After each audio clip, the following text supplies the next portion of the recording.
The wind in Dry Ridge did not simply blow, it scoured. It came down from the high, jagged peaks of the territory with a mouth full of grit, stripping the paint from the siding of the false front buildings and driving red dust into the creases of a man's skin until he looked part of the earth itself. It was late in the 1880s, and the town was clinging to the edge of the frontier like a burr stuck to a horse's flank. The railroad had promised prosperity, but all it had brought was noise, transience, and a quicker way for the cattle money to leave. The sun was a relentless, unblinking eye that turned the rutted main street into baked iron by noon, leaving the few scrawny dogs to pant in the crawl spaces beneath the boardwalks. Elena Harper, known to the town simply as Lena, knelt by the edge of the muddy creek that ran a mile south of the livery stable. The water was low this time of year, sluggish and brown, but it was still cold enough to numb the fingers to the bone. She was scrubbing a heavy canvas shirt against the ridges of a washboard, the harsh rasping sound lost in the vast, empty whistle of the wind. Lena was 26 years old, though the hard years had etched fine lines around her eyes that made her look older. Her hands were red and swollen, the knuckles cracked and bleeding slightly where the lye soap had eaten into the dry skin. She wore a dress of faded calico that had been mended so many times the patches were starting to need patches, and her dark hair was pulled back severely, though the wind kept tearing loose strands to whip across her face. She stopped for a moment, sitting back on her heels to wipe sweat from her forehead with the back of her wrist. As she moved, the sleeve of her dress rode up, revealing a jagged, pale scar running the length of her forearm, a souvenir from a broken bottle 3 years ago. The night she had learned that being a lady meant nothing when a drunkard wanted a dance. Lena was a laundress by day, taking in the filth of the miners and drovers who passed through Dry Ridge. By night, when the coin jar was too light to buy flour, she worked the floor at the Drover's Rest, the largest saloon in town. It was a life that invited judgment as surely as rotting meat invited flies. The respectable women of the town, the wives of the merchants and the church elders, would cross the street to avoid walking in her shadow. They whispered that she was loose, that her husband's death was a judgment, that a woman without a man to keep her in line was a danger to the moral fabric of the community. Lena dipped the shirt back into the icy water, wringing it out with a ferocity that made her shoulders ache. They could whisper all they wanted. They did not know what it was like to watch the man you loved die in a hallway over a game of cards. She closed her eyes for a second, and the memory was there, sharp as a knife point. Thomas, on the floor, clutching his stomach, the blood seeping between his fingers, and the circle of men standing around him, faces she knew, men she bought grain from, men she sat near in church, watching him bleed out with the same detached interest they might show a lame horse. No one had stepped forward. No one had called for the doctor until it was too late. That night had planted a cold, hard seed of distrust in her chest that had grown into a thicket of thorns. She trusted no one. She expected help from no one. A mile away, on the northern rise that overlooked the ragged cluster of buildings, a rider reined in his horse. Caleb Ward was a man who looked as though he had been carved from the same hard wood as the fence posts that lined the trail. He sat easy in the saddle, a posture born of 20 years on horseback. His hat was pulled low, shading eyes that were the color of flint and just as hard. He watched the town of Dry Ridge with a wariness that sat in the set of his jaw. Caleb had ridden through 50 miles of bad country to get here, and he did not like what he saw. The pasture lands surrounding the town were dried up, the grass brittle and yellow. The cattle he had passed were thin, their ribs showing like the staves of a barrel, nosing at the dirt for sustenance. It smelled of desperation. It smelled of men who were one bad season away from losing everything, and that made men dangerous. He nudged his horse, a sturdy bay gelding with a white blaze, down the slope toward the main street. As he passed a wagon loaded with supplies, his eyes caught the brand burned into the flank of the mule team. It was a stylized R inside a circle. He saw the same brand on a saddle hung over a rail near the blacksmith shop, the Riker brand. Elias Riker. Caleb felt a muscle in his jaw jump. He had hoped to be far enough west to outrun that name, but it seemed Riker's shadow stretched longer than the sunset. Caleb had once been the man who enforced Riker's will, the man who ensured that the R brand was the only one that mattered in the valley. He had ridden away from that life 2 years ago, sickened by the blood and the unmarked graves. But the past was a stubborn hound. He rode to the livery stable, the creak of leather and the jingle of his spurs the only sounds announcing his arrival. He needed rest, and his horse needed grain. He would stay one night, he told himself. Just one night, and then he would ride until the Riker brand was nothing but a bad memory. Night fell over Dry Ridge like a heavy wool blanket, suffocating the heat of the day but leaving the dust suspended in the still air. The drover's rest was a cavern of noise and smoke. Kerosene lamps hung from the rafters, casting a yellow, flickering light that made the shadows in the corners seem to dance. The air was thick with the smell of stale beer, cheap whiskey, and unwashed bodies. Lena moved through the crowd with a tray balanced on one hand, her eyes darting constantly. She wore her better dress, a dark blue cotton that was clean but threadbare, and she kept her expression neutral, a mask of polite disinterest. "Hey there, darlin'. How about a smile for a thirsty man?" A cowhand with bad teeth slurred, reaching out to grab her wrist as she passed. Lena shifted her weight smoothly, stepping out of his reach without spilling a drop of the whiskey on her tray. "The whiskey is 2 bits, mister. A smile costs a good deal more than you have in your pockets," she said, her voice flat and unyielding. The table erupted in laughter, and the man scowled. Pulling his hand back, Lena did not linger. She moved to the bar, depositing the empty glasses and waiting for the bartender, a thick-necked man named Saul, to refill an order. Her back was stiff. She could feel the eyes on her, heavy and wet. In the far corner of the room, sitting at a small table with his back to the wall, Caleb Ward nursed a single glass of whiskey he had not touched in 20 minutes. He was not looking at the cards being dealt at the poker table, nor at the piano player hammering out a tune that had been popular 5 years ago. He was watching the woman. He noticed the way she moved, efficient, careful, like a deer crossing open ground. He saw the way she stiffened whenever a man raised a hand too quickly, the way her gaze constantly flickered to the bat-wing doors at the front and the heavy oak door at the back. She was a woman living in a state of siege. Caleb took a slow sip of the burning liquor. It was none of his business. He had walked away from other people's troubles for a long time now. The bat-wing doors swung open with a crash, and 3 men strode in, bringing a gust of cold night air with them. The noise in the saloon dipped for a heartbeat before resuming, a sign that these men were known and not liked. They wore long dusters and high-crowned hats, and they moved with the arrogance of men who knew the law would look the other way. Caleb recognized the type instantly. They were payroll riders, hired guns who fancied themselves cowboys, and on their hips, they wore holsters tied down low. The leader was a man with a thick mustache and eyes that were too close together, named Jance. Flanking him were 2 younger men, Burnett and a wiry, mean-looking kid called Skeeter. They pushed their way to the bar, shoving a miner out of their path without a glance. "Whiskey," Jance barked at Saul. "And tell the girl to bring it over. We want table service."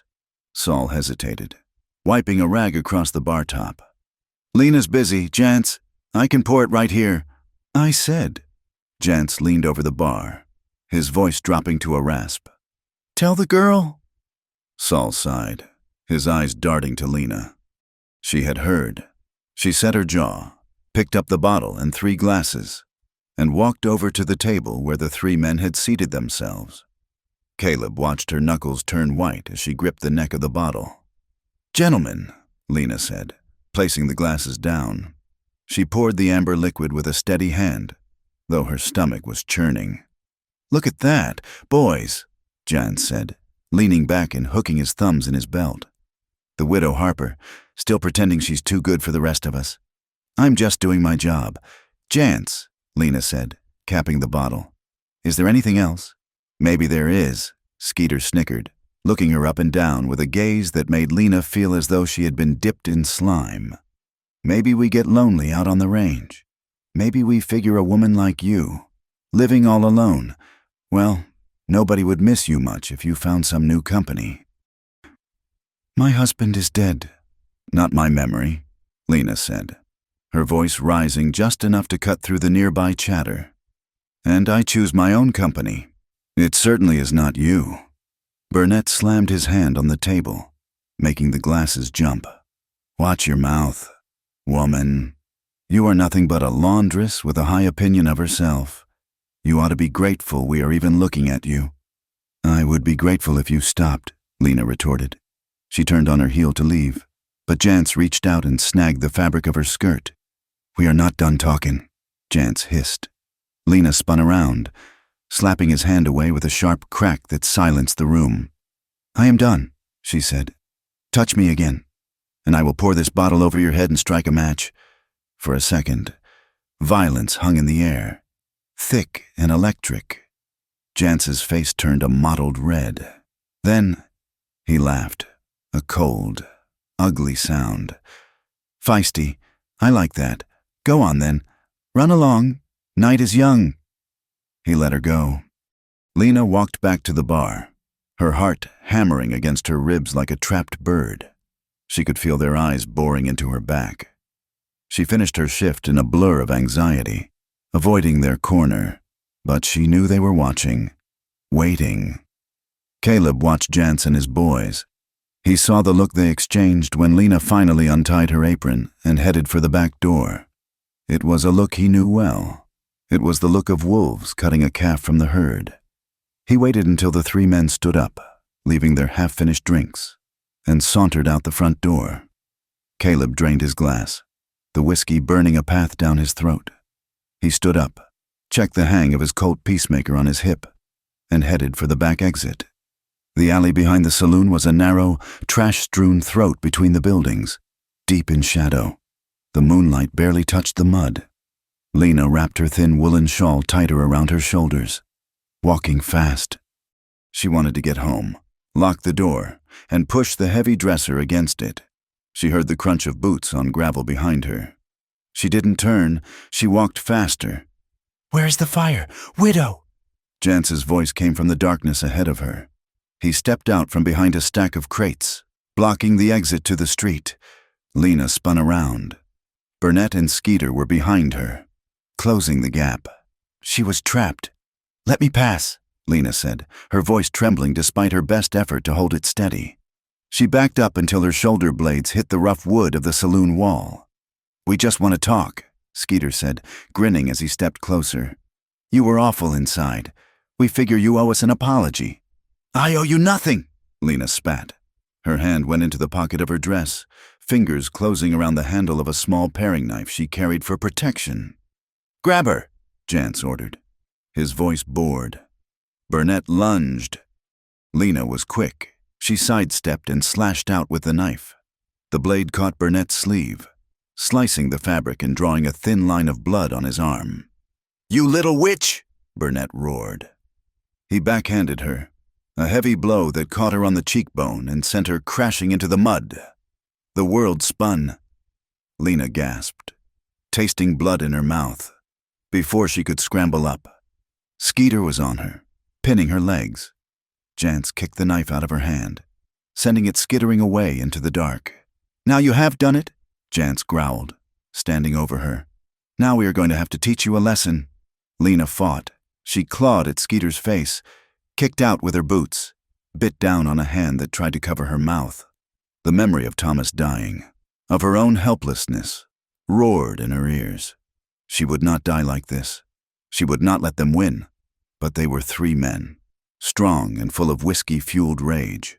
Her strength was failing. Her vision blurred with tears of fury and terror. Hold her still, Jance muttered, unbuckling his belt. I would not do that if I were you. The voice came from the mouth of the alley. It was not loud, but it carried a weight that froze the men in place. Caleb Ward stood in the shadows, his silhouette framed by the faint light from the street. He did not have his gun drawn. He was just standing there, his hands hanging loose at his sides. Jance squinted, stepping back from Lena. Walk away, stranger. This is private business. 3 men on 1 woman, Caleb said, taking a slow step forward. Does not look like business. Looks like cowardice. I said walk away, Jance shouted, his hand dropping to his gun. He never cleared leather. Caleb moved with a speed that defied his relaxed posture. He covered the distance in 2 long strides. His left hand lashed out, batting Jance's gun hand aside, while his right fist drove into Jance's solar plexus with the force of a sledgehammer. Jance doubled over with a wheezing gasp, the air driven from his lungs. Burnett, seeing his leader fall, charged. He swung a wild haymaker. Caleb ducked under the blow, pivoting on his heel, and drove his elbow backward into Burnett's nose. There was a sickening crunch of cartilage, and Burnett staggered back, blood gushing down his shirt front, blinding him. Skeeter, still holding Lena down, looked up in panic. He scrambled to his feet, reaching for his own weapon. "Don't," Caleb said. The click of the Colt's hammer being pulled back was louder than the wind. Caleb had the barrel leveled squarely at Skeeter's chest. His hand was rock steady. "Get up," Caleb commanded. Skeeter scrambled backward, hands raised, leaving Lena in the mud. We were just having fun. She started it." "Get your friends and get out," Caleb said, his voice dropping to a terrifying whisper. "If I see you near her again, I will not be talking." Jance was groaning on the ground, trying to suck in air. Burnett was holding his face, whimpering. Skeeter grabbed Jance by the collar and hauled him up, dragging him toward the street. Burnett stumbled after them. They disappeared into the night, leaving only the sound of their retreating footsteps and the howling wind. Caleb holstered his gun. He turned to Lena. She was still on the ground, pushing herself up to a sitting position. Her dress was torn at the shoulder, and the mud coated her side. She was shaking violently, her breath coming in ragged hitches. He did not reach down to grab her. He knew enough about fear to know she would not want to be touched. He crouched down, keeping a respectful distance, until his eyes were level with hers. "Are you hurt badly?" he asked gently. Lena wiped her mouth, smearing dirt and blood across her chin. She tried to stand, her legs wobbling. I had it handled. I had my knife." "I saw," Caleb said. He stood up slowly. "I did not need help," she insisted, though tears were finally spilling over, cutting tracks through the dust on her face. She wrapped her arms around herself, trying to hold the shattered pieces of her dignity together. "I fight my own battles." Caleb looked at her, seeing the steel beneath the trembling. He saw the exhaustion, the years of being cornered, the desperate loneliness of her survival. "You shouldn't have to fight them alone," he said softly. The wind caught his words, but she heard them. He looked toward the end of the alley where the men had fled, then back to her. "You'll never have to fight alone again." The promise hung in the air, heavy and strange. Lena looked at him, really looked at him for the first time. She saw the scars on his face, the weary set of his shoulders. She wanted to scoff, to tell him he was a liar like all the rest, but the words stuck in her throat. Heavy footsteps crunched in the alley. Sheriff Miller appeared, holding a lantern high. He was a paunchy man with a walrus mustache and eyes that always looked for the easiest path. "What thunder is going on back here?" Miller demanded, swinging the lantern light between Caleb and Lena. "I heard shouting." "Riker's men," Caleb said, his voice hardening again. "3 of them. They attacked her." The sheriff looked at Lena, taking in her torn dress and the mud. Then he looked at Caleb, eyeing the gun on his hip. "So, Lena," Miller asked, his tone skeptical. "Or was it just a misunderstanding? I saw you talking to Jance inside. Seemed friendly enough." Lena straightened her spine, wincing at the pain in her ribs. "They cornered me. Sheriff, they intended to hurt me. This man stopped them." Miller sighed, rubbing the back of his neck. "Now, look, Jance and his boys, they get a little rowdy when they have liquor in them. But accusing them of assault, that is a heavy charge. Riker will not take kindly to his men being branded criminals. And you," he pointed a thick finger at Caleb, "brawling in the street. I could lock you up for disturbing the peace." "They were going to rape her," Caleb said, his voice ice cold. "Watch your tongue, stranger," Miller snapped. "Unless you want to spend the night in a cell? Look, Lena, my advice, go home, wash up. Pressing charges is only going to make things harder for you. You know how folks talk. They will say you led them on." Lena stared at the sheriff. The injustice of it burned hotter than the blow to her face. "I expect nothing else from you, Miller," she said bitterly. By now, a small crowd had gathered at the mouth of the alley. Men from the saloon, a few curious store owners. They peered into the darkness, whispering. "Look at her dress," a woman's voice hissed. "Told you she was trouble. Fighting with Jance? She must have provoked him." Who was the drifter? Probably her new beau. Caleb listened to the whispers. He felt a wave of disgust rise in his throat. A sour bile. He had seen this in a dozen towns. The cowardice of good people who would rather blame the victim than stand up to the powerful. Lena heard them too. She looked at the faces of her neighbors, faces that were shut tight against her. She refused to let them see her cry. She pulled her shawl tight, lifting her chin. "Go to hell, the lot of you," she whispered. She turned and walked away, pushing past the sheriff, past Caleb, and through the crowd. They parted for her as if she were contagious. She walked into the cold night, her boots heavy with mud, vowing with every step that she would never, ever be this vulnerable again. She would build a wall so high no one could climb it. But as she walked, the stranger's voice echoed in her mind, unbidden. "You'll never have to fight alone again." Caleb watched her go until she disappeared into the darkness. He turned and looked at the sheriff, his eyes flat and dangerous. Miller took a step back, his hand hovering near his gun but not daring to touch it. "I am going to the livery," Caleb said. "I am renting a room. If you want to arrest me, you come and try." Miller cleared his throat, looking away. "Just keep your nose clean, stranger. We do not want trouble here." Caleb walked past him, shouldering through the crowd. He found the livery stable owner and paid 50 cents for a small room in the loft above the stalls. The room was barely big enough for a cot and a wash basin. The ceiling was cracked, water stains mapping out old storms. Caleb sat on the edge of the narrow bed, listening to the wind howl outside, rattling the loose boards. He stared at his hands. His knuckles were bruised. He knew what he had done. By raising his hand against Riker's men, he had stepped right back into the war he had spent 2 years running from. Jance would not forget. Riker would hear of it. Caleb lay back, staring at the darkness above him. He was a fool. He should saddle his horse and ride out now, while the moon is down. But he closed his eyes, and he saw Lena's face, the blood on her cheek, the fierce, terrified fire in her eyes. He knew he wasn't going anywhere. He had made a promise, and for a man with nothing left but his word, that meant everything.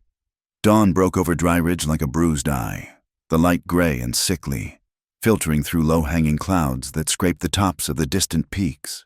The wind had not died down during the night. Instead, it had turned bitter, carrying a wet chill that seeped through the cracks of every building in town. For Elena Harper, the morning was a physical trial. She woke on her thin pallet in the shack, her body screaming in protest before her feet even touched the cold dirt floor. Her ribs ached with a deep, throbbing rhythm where she had been kicked, and the side of her face felt tight and swollen. She touched her cheek gingerly, feeling the heat of the bruise blooming across the skin. Every movement cost her something. Sitting up required a sharp intake of breath, and lifting the kettle to the stove sent a spasm of pain shooting down her back. Yet, the world did not stop for pain, and neither could she. By 8 o'clock, she was back at the creek, the water seemingly darker and colder than the day before. She knelt on the wooden planks, her knuckles white as she scrubbed a miner's heavy woolen trousers. The wind cut through her threadbare shawl and the thin cotton of her dress, biting at her skin. But the cold was almost a mercy. It numbed the throbbing in her face. She worked with a mechanical intensity, her eyes fixed on the swirling water, refusing to look toward the town or the road. She scrubbed until her breath hitched in her chest, scrubbing away the mud, the grease, and the lingering sensation of rough hands pinning her to the earth. In town. The day began with the usual rhythm, but the air was thick with something other than dust. Gossip moved faster than the wind in Dry Ridge. At the general store, Mrs. Gable and Mrs. Higgins stood by the bolt fabric, their heads bent together like conspiratorial crows. I heard she was practically inviting them. Mrs. Gable whispered, her voice carrying a sharp edge of self-righteousness. Walking down that alley alone at night? A woman with any sense of decency knows better. Mrs. Higgins clucked her tongue, fingering a spool of blue ribbon. And that man, the drifter, they say he nearly killed poor Jance. Violence follows that Harper woman is like a shadow. First her husband, now this. It is unnatural. The men in the saloon were no better, though their judgment wore the mask of humor. They leaned against the bar, nursing morning coffees or hair-of-the-dog whiskeys, laughing as they retold the story, twisting it until the terror of a woman cornered became a farce of a misunderstanding. Jance just wanted a kiss, is all. One man chuckled, wiping foam from his mustache. She is too high and mighty for a washerwoman. Probably scratched him up good before the cowboy stepped in. Caleb Ward heard it all. He had spent the morning moving between the livery and the blacksmith, tending to his horse and checking his gear. He walked with a quiet, heavy tread. His hat pulled low, but his ears were open. He heard the snickers when he passed the barber shop. He heard the silence that fell when he entered the general store to buy tobacco. He leaned against a hitching post outside the sheriff's office, rolling a cigarette with one hand, watching the street. He saw the way the town closed ranks. It was a fortress built of judgment, designed to keep people like Lena on the outside. It did not matter that she was the victim. To them, her poverty and her widowhood were sins that invited punishment. If she were a banker's wife, the town would be forming a lynch mob for Jance, because she was Lena Harper, who washed their underwear and served their whiskey. She was the problem. Caleb struck a match on his boot heel, his eyes narrowing as he saw three figures emerge from the hotel. Jance, Burnett, and Skeeter walked down the center of the street, emboldened by the daylight and the lack of consequences. Jance walked with a slight limp, and Burnett's nose was bandaged with a strip of dirty white cloth, but their swagger was intact. They spotted Caleb immediately. They did not draw their weapons, not here, not in the open, but they slowed, spreading out slightly in a practiced formation. "Well, look at the hero," Jance called out, his voice raspy. He stopped 10 feet away, hooking his thumbs in his gun belt. "You are still here. I figured a smart man would be halfway to the territory line by now." Caleb took a long drag of his cigarette, letting the smoke curl from his nose before answering, "I like the view." "Is that right?" Skeeter sneered, spitting into the dust near Caleb's boots. "The view is getting ugly. Stranger, accidents happen in this town. Men get lost. Men fall off their horses. Sometimes men do not know when to ride on. And sometimes," Caleb said, his voice low and steady as a heartbeat, "men talk too much because they are afraid of what happens when things get quiet." Jance's eyes tightened. He took a half step forward, his hand twitching near his hip. But he stopped when he saw the look in Caleb's eyes. It was not fear. It was a flat, deadly boredom. It was the look of a man who had seen more violence than Jance could imagine and was not impressed by threats. "You watch your back," Jance muttered, breaking eye contact. He signaled to the others, and they moved past him, shouldering their way toward the saloon. Caleb watched them go, flicking his cigarette butt into the dirt and crushing it out with his heel. He knew he had bought only a little time. He turned his gaze toward the south edge of town, where the creek wound through the willows. An hour later, Caleb walked down the muddy bank toward where Lena was working. He carried a small paper-wrapped parcel in one hand. He stopped a few yards away, giving her space. She froze when she heard his boots on the gravel, her shoulders hiking up toward her ears. But she did not turn around. "Morning," Caleb said. Lena plunged a shirt into the water, the splash loud in the quiet air. I do not have any money to pay you for yesterday. If that is why you are here. I did not ask for money, Caleb said. He stepped closer, slowly, and placed the parcel on a flat rock near her basket. Got some salve from the mercantile, for the bruises, and a loaf of bread. Figured you might not have had time to bake. Lena looked at the package, then up at him. Her eyes were guarded, hard as agates. Why? Why what? Why bring me this? Men do not do things for nothing. You want something. Is it gratitude? Or do you think because you stopped them, you have a claim now? Her voice was sharp, brittle with exhaustion and fear. She was testing him, pushing him to see if he would snap, to see if the kindness was just a veneer over the same hunger all the other men had. Caleb did not flinch. He looked at her, taking in the dark smudges under her eyes and the way she favored her left side. I do not have a claim on anything, ma'am, especially not a person. Use the salve or throw it in the creek. It is paid for either way.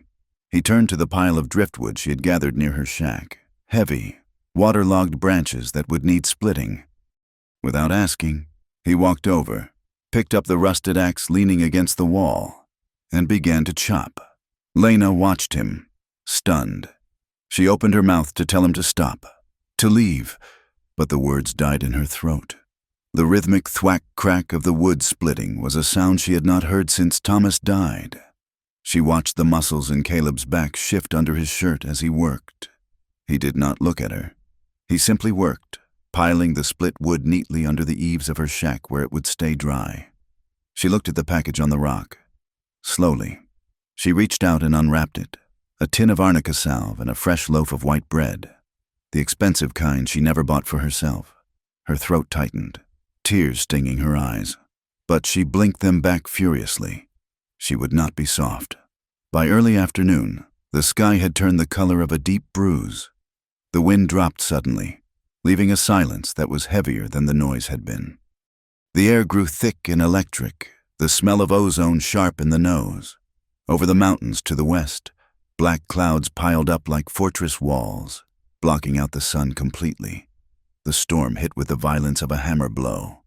Lightning cracked the sky open, a jagged white vein that connected heaven to earth, followed instantly by a clap of thunder that shook the ground.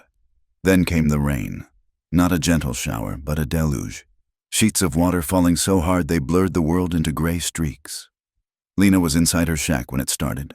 The roof leaked immediately, water dripping onto her table, her bed. She scrambled to place pots and pans under the worst of it, but the sound of the rain was deafening. Then she heard a new sound, a low, rushing roar. She threw open the door and looked toward the creek. The water was rising. The dry earth could not hold this much rain this fast. The creek, usually a placid trickle, was swelling into a brown, churning snake. It was breaching the banks, the water creeping rapidly toward the low ground where her shack stood. Panic, cold and sharp, seized her. She began grabbing things.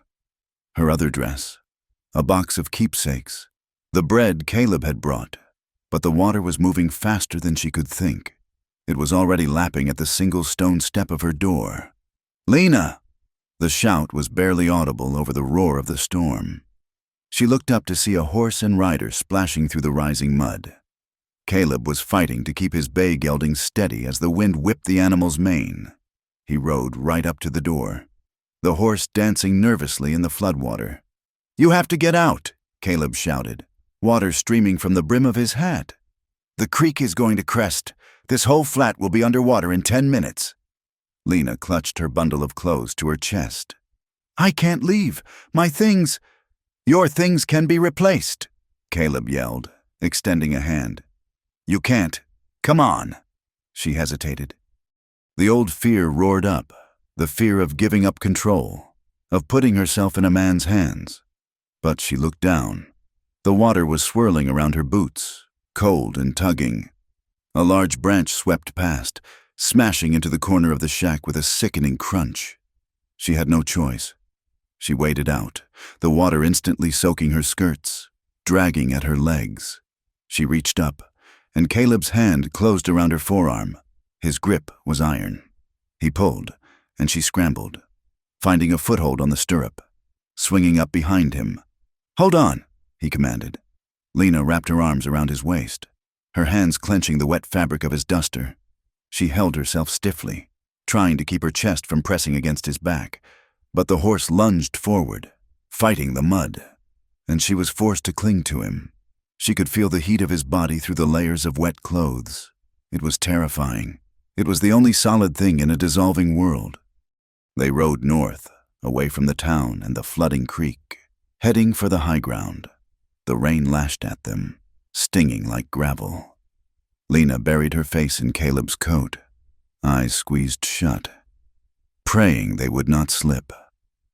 Caleb's line cabin sat on a rocky bluff 3 miles out of town. It was a rough structure, built of logs that had turned gray with age, with a tin roof that sang under the assault of the rain. He reined the horse in under the partial shelter of a lean-to and slid off, reaching up to help Lena down. Her legs were shaking so badly they nearly gave way when she hit the ground. Caleb caught her by the elbow to steady her, then immediately let go, stepping back to open the door. "Inside," he said. "It is dry." The cabin was dark and smelled of wood smoke and old sage. Caleb struck a match, the flare of light illuminating a single room. There was a cast-iron stove in the center, a narrow bunk built into the wall, a small table with 2 chairs, and not much else. The wind battered the walls, making the whole structure groan, and water dripped steadily in the far corner, pinging into a tin bucket. "It is not much," Caleb said, moving to the stove to light the kindling laid there. "But the roof holds mostly." Lena stood in the center of the room, dripping wet, her bundle of clothes clutched to her chest. She felt exposed, cornered. Being alone with him in the open air was one thing. Being shut inside 4 walls was another. Caleb seemed to sense her unease. He got the fire roaring, the heat beginning to radiate outward. Then he turned to her, keeping his distance. "You take the area by the stove," he said, gesturing to the bunk and the warm circle of light. "You need to get those wet clothes off before you catch a chill. I will turn my back, and I will stay over here by the door." He walked to the far corner of the room, threw his saddlebags down, and sat on a crate, turning his back to her. He took out his gun and began to dry it with a rag, focusing entirely on the metal. "I am not going to look, Lena," he said quietly, "and I am not going to touch you. You have my word." Lena stared at his back. Her heart was hammering against her ribs. Slowly, with shaking fingers, she peeled off her sodden dress, the wet fabric heavy and cold. She draped it over a chair near the stove and pulled on the dry, spare shift she had packed in her bundle, shivering violently. She wrapped herself in the wool blanket from the bunk and sat down on the edge of the mattress, pulling her knees to her chest. "I am decent," she whispered. Caleb turned around but stayed in his corner. He had a small pot of coffee on the stove now, and the smell of it began to fill the room, warring with the damp. "There are beans in the pot," he said. "Not fancy, but hot." They ate in an awkward silence. The only sounds the howling wind outside and the scrape of spoons on tin plates. The lantern light threw long, flickering shadows against the logs. Lena ate hungrily, the warmth of the food finally settling the tremors in her stomach. "I grew up on a farm in Missouri," Lena said suddenly. The silence had become too loud, and she needed to fill it. "My father grew corn. Thomas and we came west because he wanted to raise horses. We were going to have a place, just a small one, with a porch facing east." Caleb looked up from his coffee. His face was softened by the dim light, the sharp angles of his cheekbones less severe. "What happened?" "He was not a rancher," Lena said, staring into her cup. "He was a dreamer. Dreamers do not last long out here. He gambled to try and get the money for the land faster. He lost, and then he died trying to get back what he lost." She looked up at Caleb. "That is all a dream is out here, something that gets you killed." Caleb nodded slowly. "Dreams are heavy things to carry." "What about you?" Lena asked. her voice finding a hint of her usual edge. "Do you have dreams, Cowboy? Or just a fast gun?" Caleb let out a short, dry laugh. "I gave up on dreams a long time ago. I used to ride for Elias Riker. Did that for 5 years?" Lena stiffened. "You were one of Riker's men?" "I was," Caleb admitted, meeting her gaze. "I did his dirty work, scaring off squatters, collecting debts, ensuring the water rights went the right way." He looked down at his hands, turning them over. "I was good at it, good at the violence, but there is a price for being good at bad things. It eats you from the inside out. I saw too many accidents, too many graves that did not need to be dug, so I left. Walking away cost me more than the wages I left on the table. It cost me the right to sleep soundly." "So why come back?" Lena asked. "If you know what Riker is, because running does not work," Caleb said. "You just end up circling back to who you are." A sudden, deafening crack of thunder shook the cabin, so loud it felt as if the sky had collapsed on the roof. Lena flinched violently, dropping her cup. It clattered to the floor. She curled into herself, her hands flying up to cover her head, her breath coming in short, shallow gasps. The sound threw her back to the alley, to the shouting, to the feeling of being crushed. "Lena!" Caleb was there. He had moved across the room, but he stopped 3 feet away. He knelt down, so he was lower than her. He did not grab her. He did not try to shush her. He simply extended his right hand, palm up, resting it on his knee. "I'm here," he said, his voice barely a rumble. "You are safe. It is just the storm. Look at my hand. Lena!" She squeezed her eyes shut, fighting the panic that clawed at her throat. She forced herself to open them. She saw his hand. It was large, scarred, the skin roughened by rope and weather. It was a hand capable of violence. She had seen it drop 3 men, but now it lay open, motionless, waiting. It was a choice. He was letting her choose. Slowly, her hand shaking. Lena reached out. She touched her fingertips to his palm. His skin was warm. He did not close his fingers around hers. He just held his hand steady, grounding her. The contact sent a jolt through her arm. Not fear, but a strange, terrifying warmth that settled in her chest. "I am all right," she whispered, though she did not pull her hand away immediately. "I know," Caleb said. Later that night, the temperature plummeted. The fire in the stove was the only thing keeping the freezing damp at bay. The cabin was drafty, the wind whistling through the chinking in the logs. "It is too cold to stay by the door," Caleb said, standing up. "The heat does not reach that far." He looked at the narrow bunk where Lena sat, then at the floor beside the stove. "I will sleep on the floor," he said. "Right here by the fire.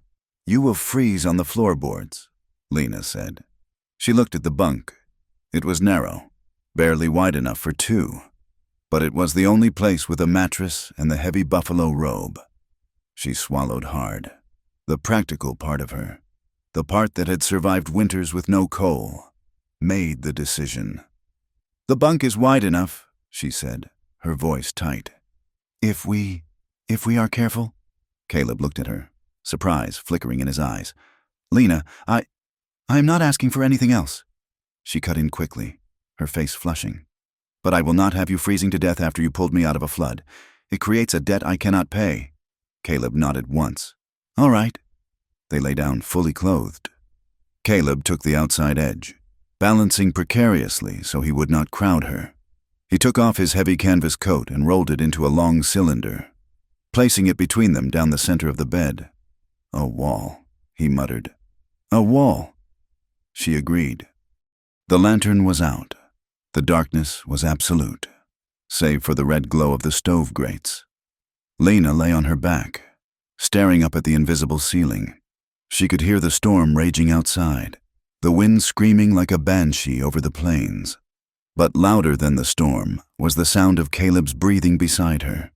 She could feel the heat radiating from him, crossing the barrier of the coat. She was fiercely, painfully aware of his presence. Every time he shifted, her pulse jumped, but it wasn't just fear anymore. She remembered the way he had looked at her in the alley, not with lust, but with recognition. She remembered his hand, palm up, waiting. She remembered the way he had chopped wood for her, asking for nothing. A traitorous flicker of desire curled in her belly. It confused her. She hated men, she feared them, but lying here, in the dark, with the smell of rain and tobacco and man filling her nose, she realized she wanted to shift closer. She wanted to feel that warmth against her back. She wanted to know if his hands were as gentle as his voice. The thought terrified her more than the storm. She squeezed her eyes shut, listening to the wind, wondering if the stranger who had saved her life was going to be the one who finally broke her heart, simply by making her want him. Caleb lay still, staring into the dark, his hands clenched at his sides, listening to the woman beside him breathe, knowing that the most dangerous place he had ever been was not a gunfight, but right here, on the edge of falling in love with a woman who was terrified of his touch. The storm broke just before dawn, dragging its heavy gray skirts over the eastern horizon and leaving behind a sky that felt scrubbed raw. The air was brittle and cold, smelling of wet sage and ozone. High up on the distant peaks of the Dragon's Tooth Range, a fresh dusting of snow gleamed white against the blue, a reminder that in this country, winter was never truly gone. It was only waiting in the high places. Caleb Ward stood on the porch of his line cabin, watching the water drain from the muddy wash below. The world looked newly cut, sharp edges defined by the pale, watery sunlight. He turned to see Lena standing in the doorway, wrapped in his spare wool blanket. Her face was pale, the bruises on her cheeks standing out in stark purple relief against her skin. But her eyes were clear. "We need to see what is left," Caleb said quietly. They rode back toward Dry Ridge in silence. The land had taken a beating. They passed cottonwood trees that had been torn up by the roots, lying like fallen giants in the mud. The road was a quagmire, the horses sinking to their fetlocks with every step. To the south, the flats were a sheet of standing water, reflecting the empty sky. It was a landscape of wreckage, a silent foreshadowing of the ruin waiting for them in town.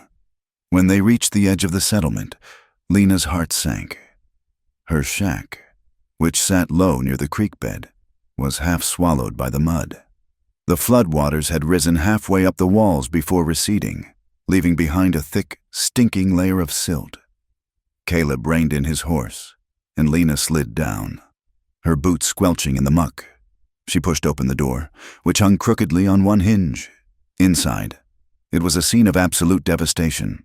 The water had overturned her small table and smashed her few crockery bowls. Her mattress was a sodden, ruinous sponge, coated in slime. The small tin box where she kept her husband's few letters and her meager savings was filled with brown water. The ink on the pages bled into illegible clouds. She stood in the center of the room, her hands trembling. It was not much, it had never been much, but it was hers. It was the only barrier she had against the world. Now, it was just wet wood and mud. "It is gone," she whispered, the realization hitting her like a physical blow. "Everything is gone." Caleb stood in the doorway, his hat in his hand. He did not offer empty platitudes. He looked at the ruin and knew that no amount of scrubbing would make this place habitable before the mold set in. "You cannot stay here, Lena," he said, his voice rough with the truth of it. "The wood is soaked through, it will rot, and you will freeze when the wind comes back." "I have nowhere else," she replied, her voice tight. She refused to look at him. "I cannot afford the boarding house. I will clean it." "It is not safe," Caleb insisted. He paused, shifting his weight. "You can stay in the cabin. It is dry. There is room." Lena spun around, her eyes flashing. "Stay with you? Do you know what they will say? They already look at me like I am a stray dog. If I move in with a man I am not married to, they will run me out of town." "Let them talk," Caleb said, his jaw setting in that stubborn line she was beginning to recognize. "Talk does not freeze you to death. Sleeping in a wet shack does." "It is easy for you," she snapped, fighting the tears that threatened to spill. "You are a man. You are a drifter. You can ride away when it gets too hot. I have to live here. But even as she said it, she knew he was right. She looked at the ruin of her life, the broken chair, the ruined dress floating in a puddle in the corner. She had nothing. They rode into town to buy supplies. Lena sitting stiffly behind Caleb, her face burning. The town of Dry Ridge was drying out, men sweeping water from the boardwalks. But the activity stopped as they passed. Heads turned, eyes narrowed. The gossip had traveled faster than the floodwaters. At the livery stable, where they left the horse, the stable master, a man named Silas, who had always been polite enough, spat a stream of tobacco juice near Caleb's boot and turned his back without a word. As they walked down the boardwalk toward the general store, two women in bonnet hats leaned close together, their whispers audible over the sound of dripping eaves. "Moving fast, is she not?" one hissed. "Husband has been barely cold on the ground for 3 years, and she is riding double with a stranger." "Well," the other replied, loud enough for Lena to hear, "we always knew what sort of woman she was. The apple does not fall far from the tree." Lena kept her head high, staring straight ahead, but her fingernails dug crescents into her palms. Caleb walked on her left side, placing himself between her and the street, his presence a silent shield. They were loading a sack of flour and a tin of coffee onto the pack saddle when the bat-wing doors of the saloon swung open. Jance, Burnett, and Skeeter stepped out onto the boardwalk. They looked worse for wear. Jance moved stiffly, and Burnett's nose was a swollen purple lump beneath a bandage, but their eyes were bright with malice. They had been drinking since breakfast, nursing their bruised pride. Seeing Caleb and Lena together was the spark in the powder keg. "Well now," Jance drawled, leaning against a support post. "If it is not a happy couple, you two look cozy. Did you keep her warm during the storm, Cowboy? Or did she keep you warm?" Skeeter snickered, a wet, ugly sound. "I bet she charges less when it is raining. Discount for a dry bed. Right, Lena?" Caleb stopped. He slowly set the sack of flour down on the boardwalk. The movement was precise, controlled, and terrifying. His hands were loose at his sides, but the tendons in his forearms stood out like steel cables. A cold, red haze washed over his vision. The violence he had buried, the violence that had made him Elias Riker's best enforcer, woke up and stretched. He wanted to hit them. He wanted to feel bone give way under his knuckles. He wanted to draw the heavy Colt on his hip and end the noise permanently. Lena saw the shift in him. She saw his shoulders bunch, saw the way his breathing stopped. She reached out and touched his arm. "Caleb," she whispered. "Don't, please." Her voice cut through the red haze. Caleb looked at her. He saw the fear in her eyes, not of the men, but of what would happen if he fought them. If he brawled in the street, the sheriff would have the excuse he needed to lock him up. Riker would win. Caleb exhaled slowly. He turned back to the men, his eyes flat and dead.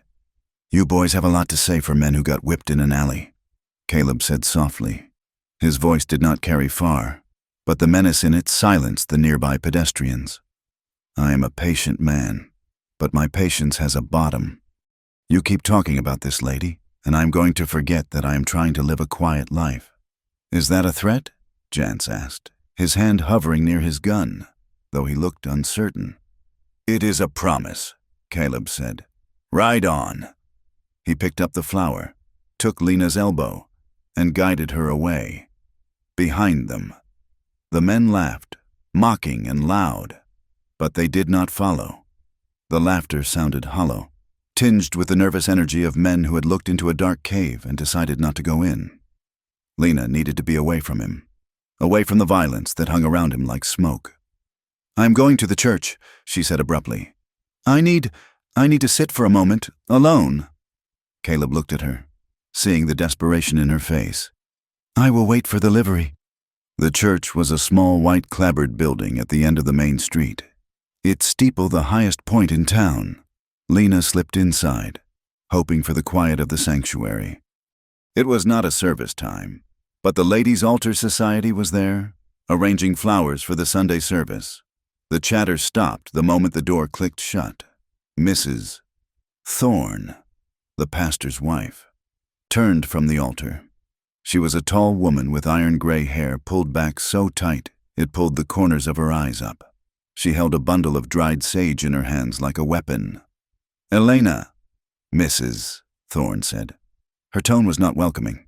It was the tone one used for a servant who had tracked mud onto a clean rug. "Mrs.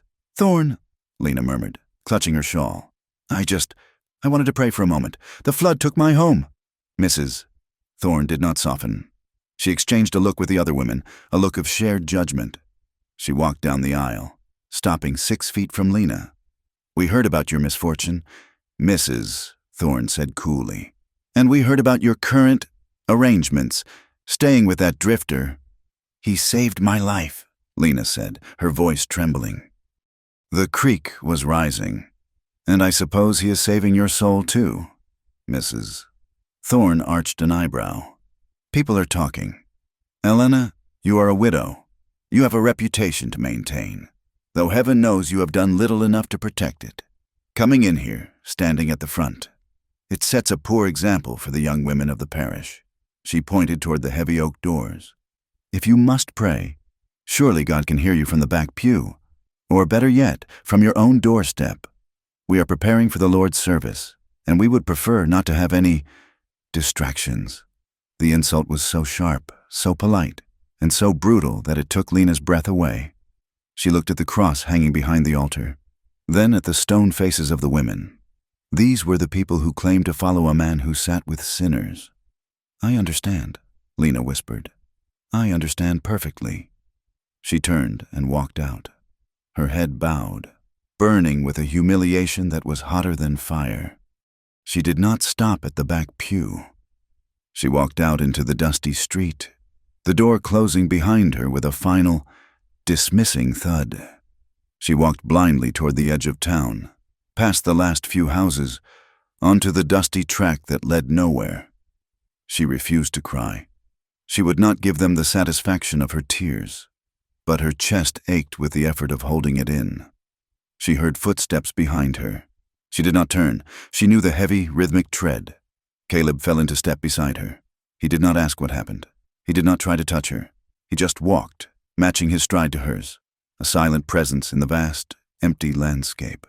After a mile, when the town was just a smudge behind them, Caleb spoke. "I have been thinking," he said, his eyes on the horizon, "about the cabin, about the work." Lena wiped her face with her sleeve, keeping her eyes forward. "I told you, I cannot just live with you. Caleb, I will not be a kept woman." "I am not asking you to be," Caleb said. "I have got 20 head of cattle that need moving to the upper pasture. I have got fences down from the storm that need mending. And I am one man. I cannot ride the line and cook and keep the place from falling down all at once." He stopped, forcing her to stop too. He turned to face her. "I am offering a trade. Lena, a business deal. You stay at the cabin. You cook. You keep the house. You help me with the herd when I need it. In exchange, you get a roof, food, and a third of the profits when I sell the beef in the fall. It is not charity. It is wages. You would be a partner. On paper. Nothing more." Lena looked at him. She searched his face for the lie, for the hidden trap. She saw only the flat, gray honesty of his eyes. He was offering her the one thing no one else in Dry Ridge ever had, dignity. He was offering her a way to survive without begging. She thought of the mud-filled shack. She thought of Mrs. Thorne's cold face. She thought of the long, lonely nights she had spent terrified of every creak in the floorboards. "A third of the profits?" she asked, her voice steadying. "A third," Caleb confirmed. "And you have your own space. I will partition the room with a blanket until I can build a proper wall." "And the town?" Lena asked. "They will still talk." "They are going to talk anyway," Caleb said. "You might as well be warm and fed while they do it." Lena looked out at the mountains, blue and distant. She was done living her life for people who would not spit on her if she was on fire. "All right," she said. "It is a deal." They moved her few salvageable belongings into the cabin that afternoon. It was a small space, intimate and enclosed, but they moved around each other like two planets in careful orbit, wary of collision. In the weeks that followed, a rhythm began to emerge. It was a hard rhythm, dictated by the sun and the needs of the animals, but it was steady. Lena took charge of the interior. She found old burlap sacks in the barn and washed them until they were soft, sewing them into curtains to cover the dark windows. She swept months of dust and dried mud from the floorboards until the wood gleamed. She found a packet of seeds in her pocket, hardy beans and squash, and turned to the earth near the door, planting them with a fierce hope. Caleb worked the land. He was up before dawn, the smell of his coffee waking her. They ate breakfast in the gray light, cornbread and black coffee, speaking of the day's tasks. "Fence is down in the north gully," Caleb would say. "I will have a stew ready for supper," Lena would reply. They worked side by side under the brutal, relentless sun. Lena was not afraid of sweat. She hauled water from the well, her arms growing stronger. She helped Caleb stretch barbed wire, holding the tension while he hammered the staples home. It was in the evenings, when the work was done, that the air changed. The cabin was small. When the lantern was lit, the shadows drew them closer together. They sat at the small table, mending gear or cleaning tools. Subtle, simmering things began to happen. Caleb would watch her hands as she sewed a button on his shirt, his gaze heavy and thoughtful. Lena would catch herself watching the line of his throat when he drank water, a sudden, sharp pull of desire tightening her stomach. They were two people starved for touch, living in a box, pretending they were made of wood. One evening, late in April, the wind was particularly cruel, a biting gale that rattled the tin roof. They had spent the day repairing the corral fence, and a rusted strand of wire had snapped back, slicing a jagged gash across Caleb's forearm. He sat at the table, his sleeve rolled up, trying to clean it with a rag and whiskey. He was clumsy with his left hand. "Let me," Lena said, standing up from her chair. She moved the lantern closer. She took the rag from his hand. Her fingers brushed his, and she felt a jolt, like a spark from a static charge. She ignored it, dipping the cloth in the whiskey. "This will sting," she murmured. "I know," Caleb said. He did not flinch when the alcohol hit the raw flesh. Lena worked carefully, cleaning the blood away. She wrapped a strip of clean linen around his arm, tying it off. Her hands lingered on his skin. His forearm was warm, the muscle hard beneath her fingertips. She could feel the steady thrum of his pulse. It was a strong, living rhythm. She did not pull away. She traced the line of an old white scar near his wrist, her touch feather-light. "Where did you get this?" she asked softly. "Knife fight," Caleb said, his voice rough. "Abilene? A long time ago." He was looking at her. Lena looked up. Their faces were inches apart in the golden circle of lamplight. The air between them suddenly felt thick, charged with an unspoken longing that had been building for weeks. Caleb's eyes were dark, dilated. He did not look like a business partner. He looked like a man who was thirsty. Slowly, giving her every chance to back away, he raised his uninjured hand. He tucked a loose strand of dark hair behind her ear, his knuckles grazing the sensitive skin of her cheek. His hand was rough, calloused, but his touch was incredibly gentle. Lena's breath hitched, her heart hammered against her ribs. She leaned into his touch, just a fraction of an inch. Her eyes drifted shut. She could smell the soap on his skin, the tobacco, the scent of the wind. He leaned in. She could feel the warmth of his breath on her lips. It felt inevitable. It felt like falling. And then, the memory crashed in. It wasn't a memory of Thomas. It was the memory of the alley, the smell of stale whiskey, the feeling of rough hands grabbing her, pinning her, the loss of control, the terror of being overpowered. Panic, cold and sharp as a knife, sliced through the desire. Lena gasped, her eyes flying open. She shoved Caleb's chest, scrambling backward so fast her chair tipped over with a loud clatter. "No!" she cried out, her voice shrill. "Don't!" Caleb froze. He held his hands up instantly, palms open. "Lena, you are just like them," she accused, backing until she hit the wall. She was shaking, her chest heaving. "You think because you feed me, because you gave me a place, You can just take what you want. I am not paying." The words hung in the air, ugly and unfair. Caleb stood up slowly. His face went slack, hurt flashing in his eyes before the shutters came down, and his expression turned into a mask of stone. He looked at his hands, the hands that had just tried to be gentle, and then dropped them to his sides. "I never said you were payment," he said, his voice low and incredibly sad. "And I am not them. Lena, I thought I misread the moment. That is on me." "Stay away from me," she whispered, wrapping her arms around herself, tears of shame and fear pricking her eyes. She hated herself for the reaction, hated that her body betrayed her. But the fear was a roaring beast she could not control. "I will," Caleb said. He picked up his hat from the table. "I will go check the horses. I will stay in the barn for a while until you are asleep." "Caleb," she started, but he was already turning away. "I swore I would not touch you without your say-so," he said, his back to her. "I broke my word. It won't happen again. I would rather walk away from this place than force you to be afraid in your own home." He opened the door and walked out into the dark, the wind snatching the door from his hand and slamming it shut. Lena stood alone in the cabin. She righted the chair with trembling hands. She sat down and put her head in her hands, letting the tears come. She was furious with herself. She knew he wasn't Jance. She knew he wasn't the man who had killed her husband.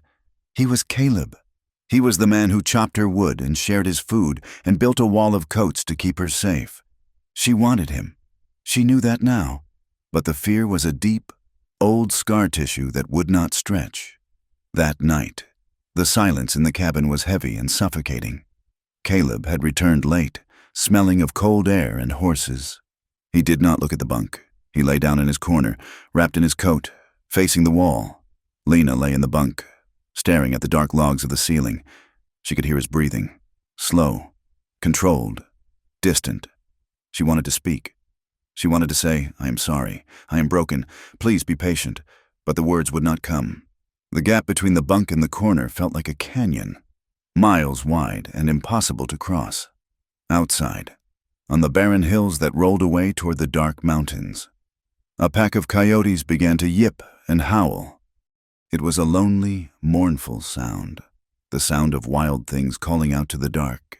It emphasized how truly isolated they were, two wounded souls in a wide, indifferent land, trapped in a small wooden box, trying to learn how to want each other without destroying the fragile safety they had built. Lena turned on her side, pulling the blanket up to her chin, and listened to the wind, waiting for a sleep that would not come. Caleb lay with his eyes open, watching the embers of the fire die, wondering if some things were just too broken to ever be fixed. Elias Riker did not tolerate defiance. He treated it like a disease in his herd, something to be cut out before it could spread to the healthy stock. The news that a drifter had not only embarrassed his men but was now living with a Harper woman, working land that Riker viewed as inevitably his own, was an insult he could not abide. He did not ride out by himself, of course. Men like Riker did not dirty their hands with coal oil and matches. He simply nodded at the right men, and the wheels of intimidation began to turn in Dry Ridge. The first sign was subtle. A warning shot fired across the bow of the community. A barn belonging to Silas Galloway, an old nester who had once sold Caleb a few sacks of grain on credit, went up in flames 2 nights later. The fire was fierce, a pillar of orange light that could be seen for miles against the velvet darkness of the plains. The town watched it burn, standing on their porches in silence. There was no lightning that night, no accident with a lantern. It was a message written in ash. Do not help the outsiders. 2 nights after that, the message came home. Caleb and Lena were sitting on the porch of the line cabin, watching the twilight deepen into purple over the valley. The air was still, the wind having finally exhausted itself for the evening. Suddenly, a bright flare erupted to the south, near the edge of town. It was too large to be a campfire. It grew rapidly, a hungry, pulsating red glow that stained the bottom of the night sky. Caleb stood up, his eyes narrowing as he gauged the distance. He knew the land too well. "That is the creek bottom," he said, his voice flat. Lena stood beside him, clutching her shawl tight against her chest. She knew before he said it. She felt it in the pit of her stomach. "It is my shack." They did not ride down to stop it. It was already too late. The dry timber of the old shanty would burn like kindling. They simply watched from the high ground as the only home Lena had known for 3 years was turned into smoke and memory. Lena watched the distant flicker, expecting to feel the crushing weight of loss. That shack had been where she lived when Thomas died. It was where she had scrubbed until her hands bled, where she had barred the door every night against the sounds of drunken men. It contained her poverty and her fear. As the glow intensified, a strange sensation washed over her. It was not grief. It was a grim, cold sense of liberation. The fire was eating the walls that had held her prisoner. Her husband's ghost, her debts, the town's contempt. It was all going up in the smoke. "Let it burn," she whispered. Caleb looked at her, surprised by the steel in her voice. "Lena? Let it burn," she repeated, louder this time. There was nothing there worth saving. But while Lena found a dark freedom in the fire, Caleb saw the threat. Riker was stripping away their retreat. He was clearing the board, and Caleb knew that arson was only the prologue. The next afternoon, Lena rode into town alone to trade eggs for coffee at the Mercantile. Caleb had argued against it, but they were low on supplies, and she refused to hide like a criminal. The town was tense. People avoided her gaze even more studiously than before, stepping off the boardwalk into the mud to let her pass. She was loading her saddlebags outside the general store when she saw Sheriff Miller standing in the doorway of his office, talking to Jance. The door was ajar. Lena froze, pretending to adjust the cinch on her saddle, straining her ears. "I cannot just hang him without a trial." "Jance," Miller was saying, his voice whining and anxious. "There has to be a procedure." "Mister, Riker is tired of the procedure," Jance replied, his voice a low growl. "He wants the man gone. You issue the warrant. We will handle the arrest." "On what grounds?" Miller asked. "Assault on me and the boys," Jance said. "And arson. Who do you think burned Galloway's barn? A stranger with a grudge against the town seems like a likely suspect to me." "That is thin," Miller protested weakly. "It is enough for a rope," Jance said. "We will ride out tonight. Pick him up quietly. If he resists..." "Well, nobody cries over a dead drifter." The blood drained from Lena's face. She felt the world tilt on its axis. They were not coming to arrest Caleb. They were coming to kill him. The warrant was just a piece of paper to cover the murder. She did not finish tightening the cinch. She swung into the saddle, sawing on the reins, and kicked the horse into a gallop. She rode out of town like the devil was snapping at her heels, ignoring the shouts of the storekeep. The wind had picked up again, blowing hard from the north, carrying the taste of grit and impending weather. Lena urged the horse on, her hair whipping loose from its pins. Every second mattered. She burst into the cabin 20 minutes later, breathless and wild-eyed. Caleb was at the table, cleaning his rifle. He looked up, alarmed by her entrance. "Pack!" she gasped, stumbling toward the chest where they kept the blankets. "We have to leave, now." Caleb stood up slowly, putting the rifle down. "What happened?" "I heard Miller and Jance," she said, throwing the heavy wool blankets onto the table. "They are coming tonight. They have a warrant. They say you burned Galloway's barn. They are going to kill you. Caleb, they called it picking you up quiet." Caleb's face darkened. "I did not burn that barn." "It does not matter," Lena cried, grabbing a sack of cornmeal. "The truth does not matter to them. Riker owns the truth in this town. You said it yourself."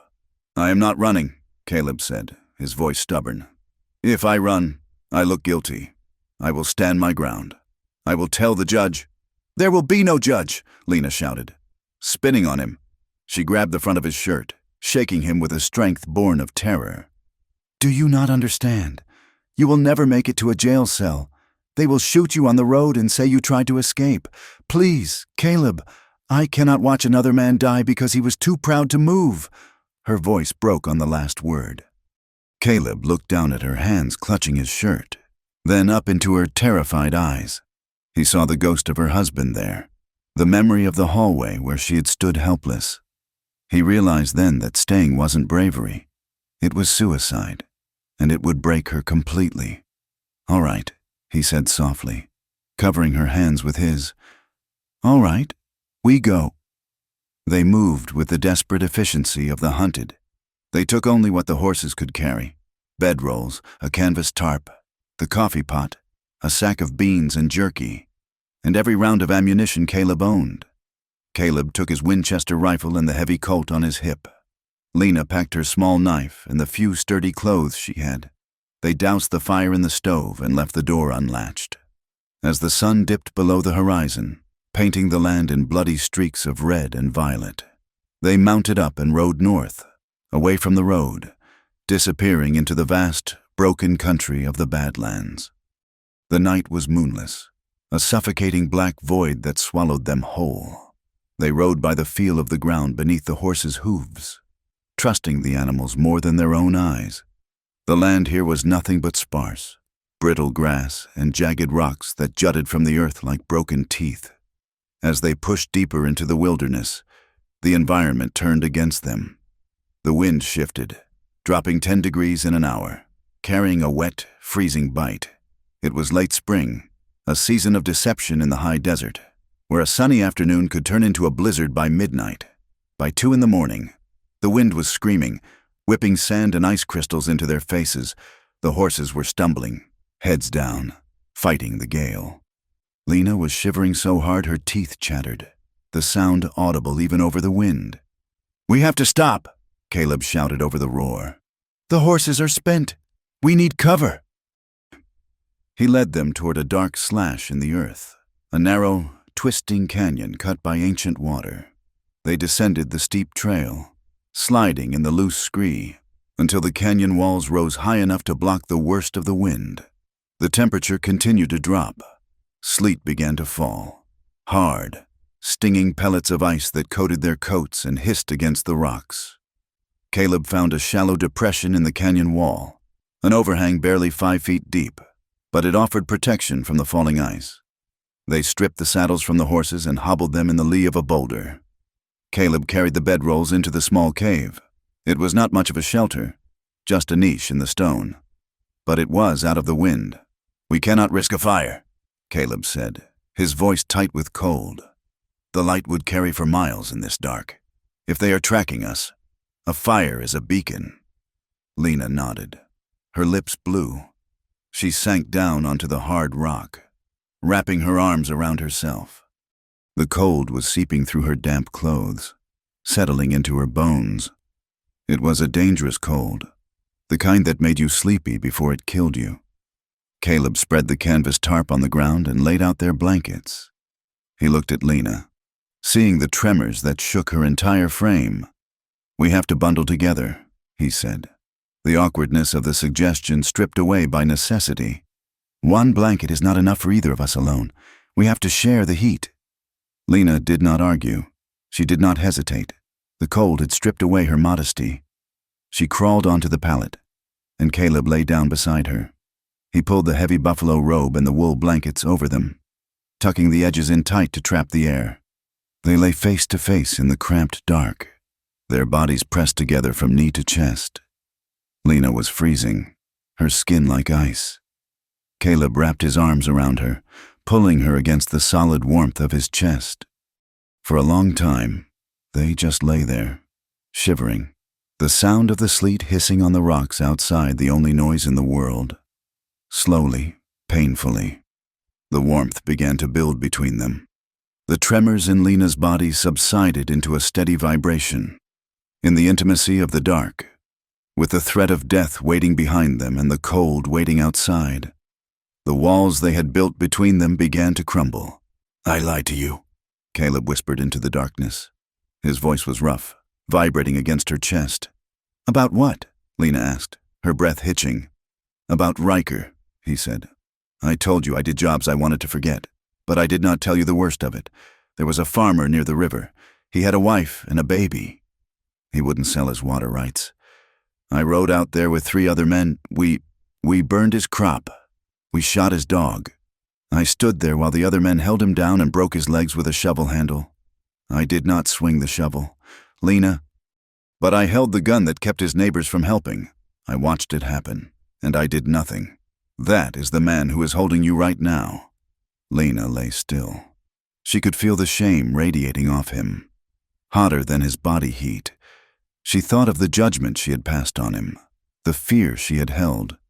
Thomas did not die in a fight, she said, her voice trembling, offering her own truth in return. Everyone says it was a card game. It wasn't. He owed money, $200 to a man who moved cattle for Riker. They came to our room that night. Thomas tried to pay them with a deed to a plot of land that didn't exist yet. They laughed at him. She swallowed hard, the tears finally leaking from her eyes, hot on her cold cheeks. They beat him for an hour. They made me watch. They told me if I looked away, they would start on me. So I watched. I watched the light go out of his eyes. Caleb. And when they were done, I was so relieved they were leaving that I didn't scream for help until they were down the stairs. I was glad he was dead because it meant the fear was over. I have hated myself for that every day since. The silence that followed was heavy, but it was not empty.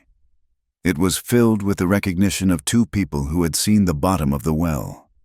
They were both scarred, both complicit in their own survival, both carrying ghosts that whispered they did not deserve to be loved. We are a pair, Caleb murmured. Two broken things in the dark. Lena shifted, pulling her head back slightly to look at him. It was too dark to see his features clearly, but she could feel his breath on her face. She reached up, her hand finding the front of his shirt. She slipped her fingers between the buttons, touching the warm skin of his chest, feeling the ridge of an old scar there. Caleb shuddered at her touch, a sharp intake of breath that had nothing to do with the cold. Lena, he warned, his voice ragged.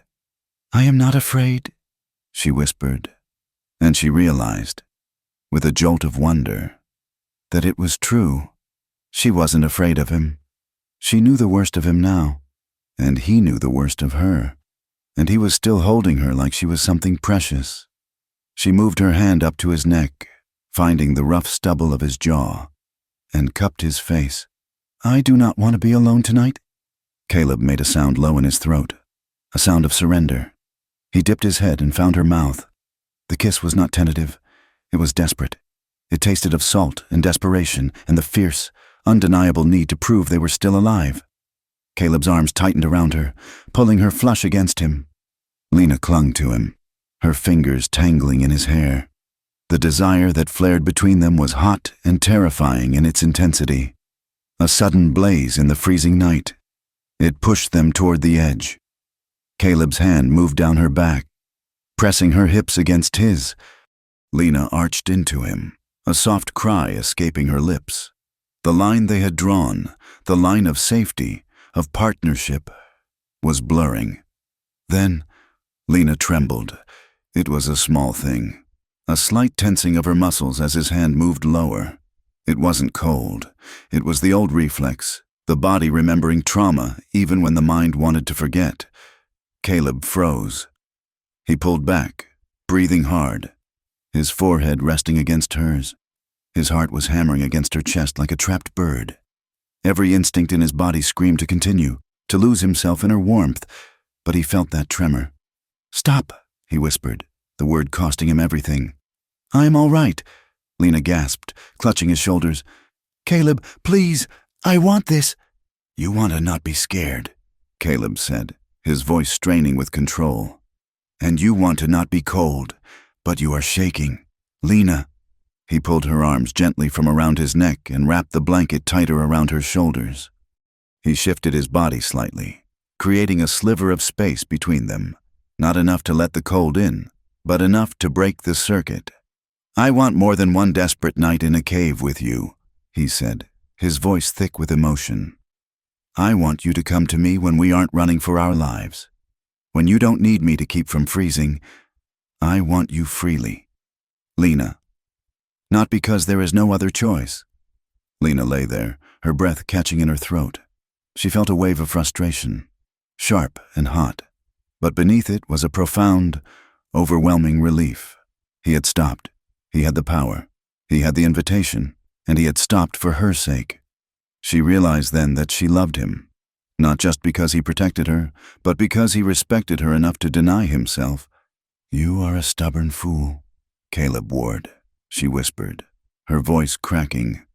"I know," he said into the dark. "Go to sleep. Lena, I will keep watch." He held her through the night, chaste and steady, while the storm raged itself out against the stones. Dawn arrived with a brutal clarity. The sleet had stopped, leaving the world coated in a thin, glittering shell of ice. The sky was a pale, hard blue, the sun offering light but no heat. They moved stiffly, their bodies aching from the cold and the stone floor. They saddled the horses in silence, the animals blowing plumes of white breath into the air. There was no need to speak about the night before. The shift between them was absolute. They were no longer just running away. They were running together. "We need to keep to the high passes," Caleb said, checking the load on his rifle. "If they are tracking us, they will expect us to head for the territory line through the valley." They rode out, the horses' hooves crunching on the frozen ground. The landscape was breathtakingly cruel, sharp peaks, deep shadows, and light that dazzled the eyes.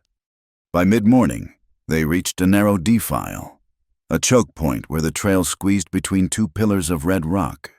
Caleb took the lead, his eyes scanning the ridgeline.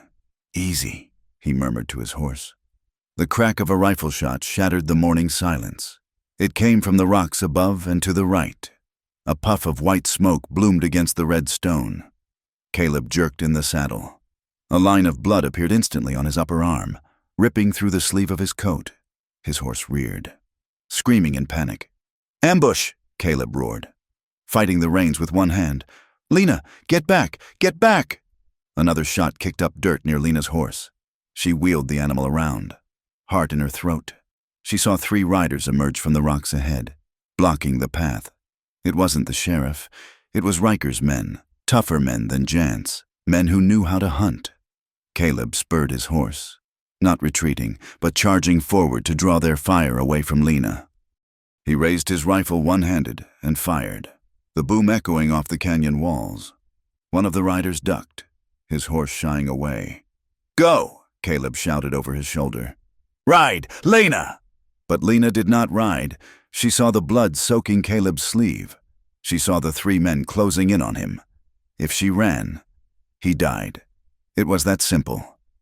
She pulled her horse up, reached into the saddle scabbard, and pulled out the old shotgun Caleb had insisted she carry. She didn't know if she could hit anything, but she wasn't leaving him. "No!" she screamed. She fired both barrels into the air. The thunderous roar startled the attackers' horses more than the shot itself. The confusion gave Caleb a split second. He spun his horse, grabbed the bridle of Lena's mare, and dragged them both down a narrow deer trail that dropped steeply into a wash. Bullets whined off the rocks around them, but the angle was bad for the shooters.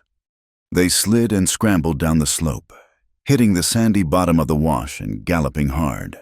They rode for a mile before Caleb slowed, his face gray with pain. He slid from the saddle and nearly fell. Lena was there instantly, catching him. "Let me see," she demanded, ripping his sleeve open. It was a graze, deep and ugly, carving a furrow through the muscle of his bicep, but it hadn't hit bone or artery. It bled freely, soaking his shirt. Lena bound it tight with a strip torn from her petticoat, her hands steady now. The terror of the ambush had burned away the last of her hesitation. She looked at the blood on her hands. Caleb's blood. "They are ahead of us," Caleb grated out, leaning against his horse. "They knew the land. They cut us off. They are going to herd us into the box canyon up north and finish it." He looked at her, his eyes heavy with fatigue. "Lena, you have to take the mare and head east. I will hold them here. Stop trying to save me by leaving me." Lena snapped, tying the knot tight. She stood up, her chest heaving. She looked back the way they had come. "I am done running. Caleb," she said, her voice hard as the rocks around them. "We run, we freeze, we run. We get shot in the back, we run, and Riker wins." Caleb looked at her. He saw the transformation. The widow who had scrubbed clothes and hidden in alleys was gone. In her place was a woman standing in a desolate wash, blood on her hands, refusing to take one more step backward. "What do you want to do?" Caleb asked softly. "We go back," Lena said. "We go back to Dry Ridge. We find people who aren't cowards. We make a stand. If we are going to die, I want to die fighting the man who did this, not freezing in a hole in the ground." Caleb straightened up, wincing as his arm throbbed. He looked at her, and a fierce pride burned through the pain. "We go back," he agreed. "We take the fight to Riker." He climbed back into the saddle, swaying slightly, then steadied himself. Lena mounted up beside him. They turned their horses around, putting their backs to the safety of the wilderness and facing the town that wanted them dead. The fog that morning was thick enough to chew, a damp, gray blanket that rolled off the high country and settled into the hollows around Dry Ridge. It muffled the sound of hooves as Caleb Ward and Elena Harper rode slowly toward the homestead of Jacob Vance. Jacob was a man who owed Caleb a life debt from a winter storm 10 years prior, a debt that had never been called in until now. They slipped into the Vance barn like ghosts. The structure was warm, smelling of hay and manure, a stark contrast to the biting cold of the high pass they had just descended.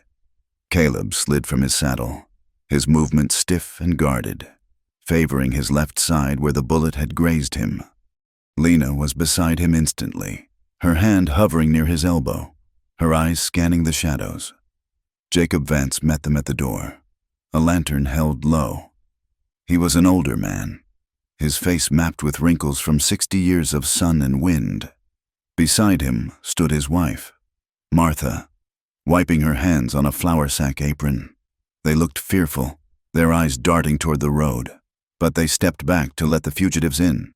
"We heard you were running," Jacob said, his voice a rough whisper. "Riker has men riding the north trails. He says you burned Galloway's barn." "Riker says a lot of things," Caleb replied, leaning heavily against a stall door. "We did not start that fire. Jacob, you know Riker's way." Jacob nodded slowly, chewing his lip.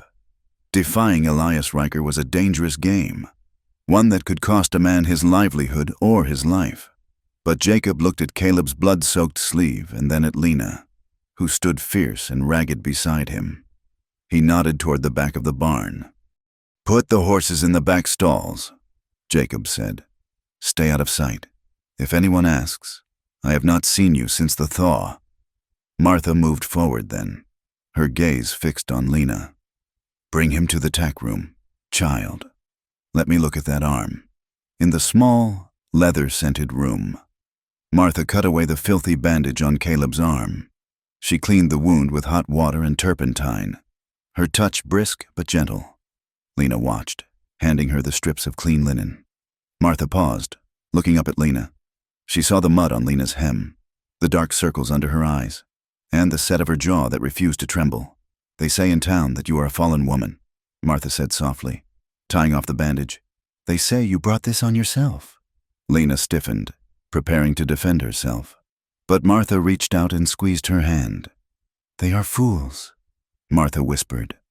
"I see a woman who is still standing. That takes more than luck out here. It takes steel." The validation, coming from a woman who had survived the frontier her whole life, nearly undid Lena. She took a shuddering breath. "We cannot stay here long. I will not let Riker burn you out like he did me." "You are safe for now," Martha said. But safety felt like a trap to Lena. Sitting in the dim light of the barn while Caleb dozed, exhaustion finally claiming him, she realized that hiding in the dark was just another form of the prison she had lived in since Thomas died. If they stayed hidden, Riker controlled the story. If they ran, Riker controlled the chase. She stood up, brushing the straw from her skirts. Caleb's eyes snapped open. "Where are you going?" "I'm going to town," Lena said. Caleb sat up, wincing. "No, it is suicide. They will arrest you." "They want you, Caleb," Lena argued, her voice steady. "To them, I am just a nuisance. But if I go there, if I stand in the light and tell them what happened, Riker cannot hide behind his lies. I have to speak to the people who might listen. Lena, I am done hiding. She cut him off. I am going. She walked the 2 miles back to town, keeping to the tree line until the buildings of Dry Ridge rose out of the thinning fog. She walked down the main street, her head high, ignoring the gasps and the way people stopped in their tracks to stare. She went straight to the general store. Mr. Abernathy was behind the counter, weighing nails. He froze when Lena walked in. The store was empty save for them. You shouldn't be here, Mrs. Harper, Abernathy hissed, looking at the front window. You know who burned my house? Arthur, Lena said, using his given name. She walked to the counter, placing her hands flat on the wood. You saw the men ride out that night. You know Caleb didn't do it. You know he didn't burn Galloway's barn. Abernathy looked down at the scale, his hands trembling. It does not matter what I know. Lena, Riker owns the mortgage on this building. He owns the sheriff. He does not own your soul, Lena said quietly. If you let them kill an innocent man because you are afraid of a loan note, then you are no better than the men holding the matches. Abernathy flinched. He looked at her, misery in his eyes. He didn't say yes, but he didn't tell her to leave. He just looked away, shame coloring his neck red. Lena left him and walked to the small white church. Reverend Thomas was sweeping the steps. He stopped, holding the broom like a shield, as she approached. Reverend? Lena said. Elena, he replied, his voice tight. You are causing a great deal of trouble. I am surviving, Lena corrected him.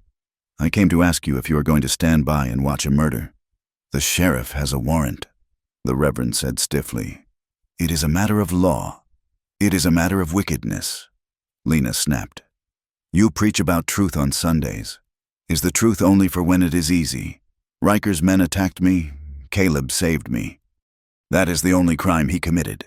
If you stay silent, Reverend, their blood is on your hands just as surely as if you pulled the trigger.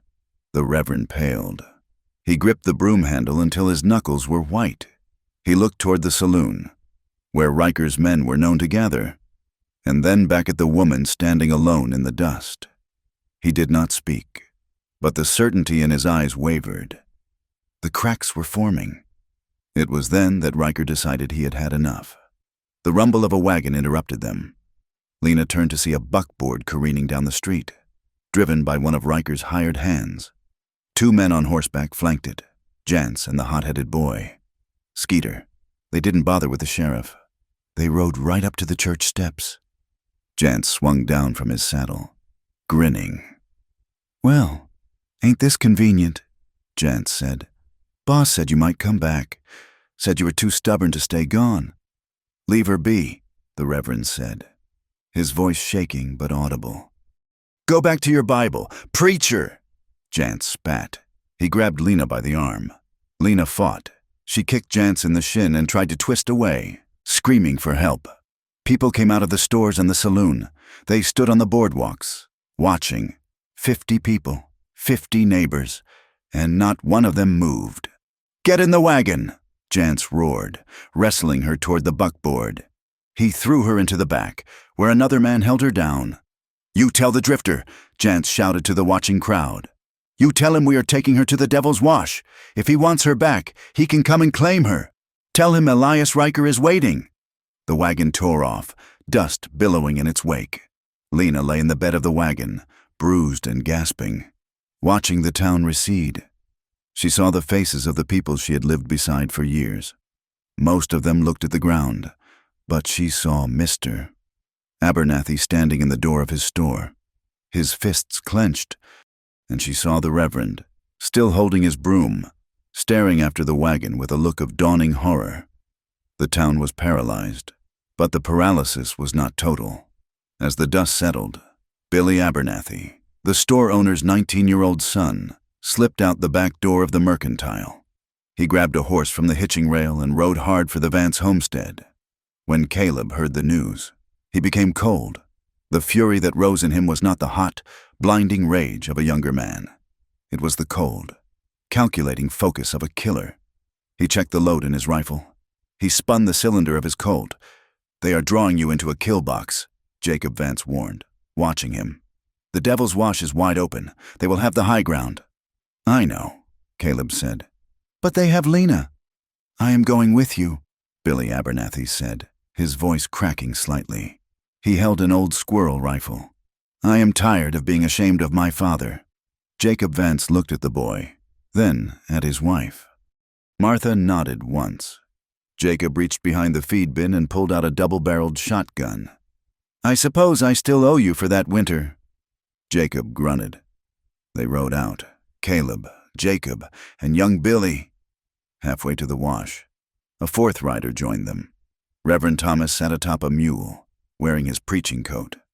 No weapon in his hand but a Bible in his saddlebag. "I will not fight," the Reverend said, his face pale as milk. "But I will witness. I will not look away again." The Devil's Wash was a scar on the land.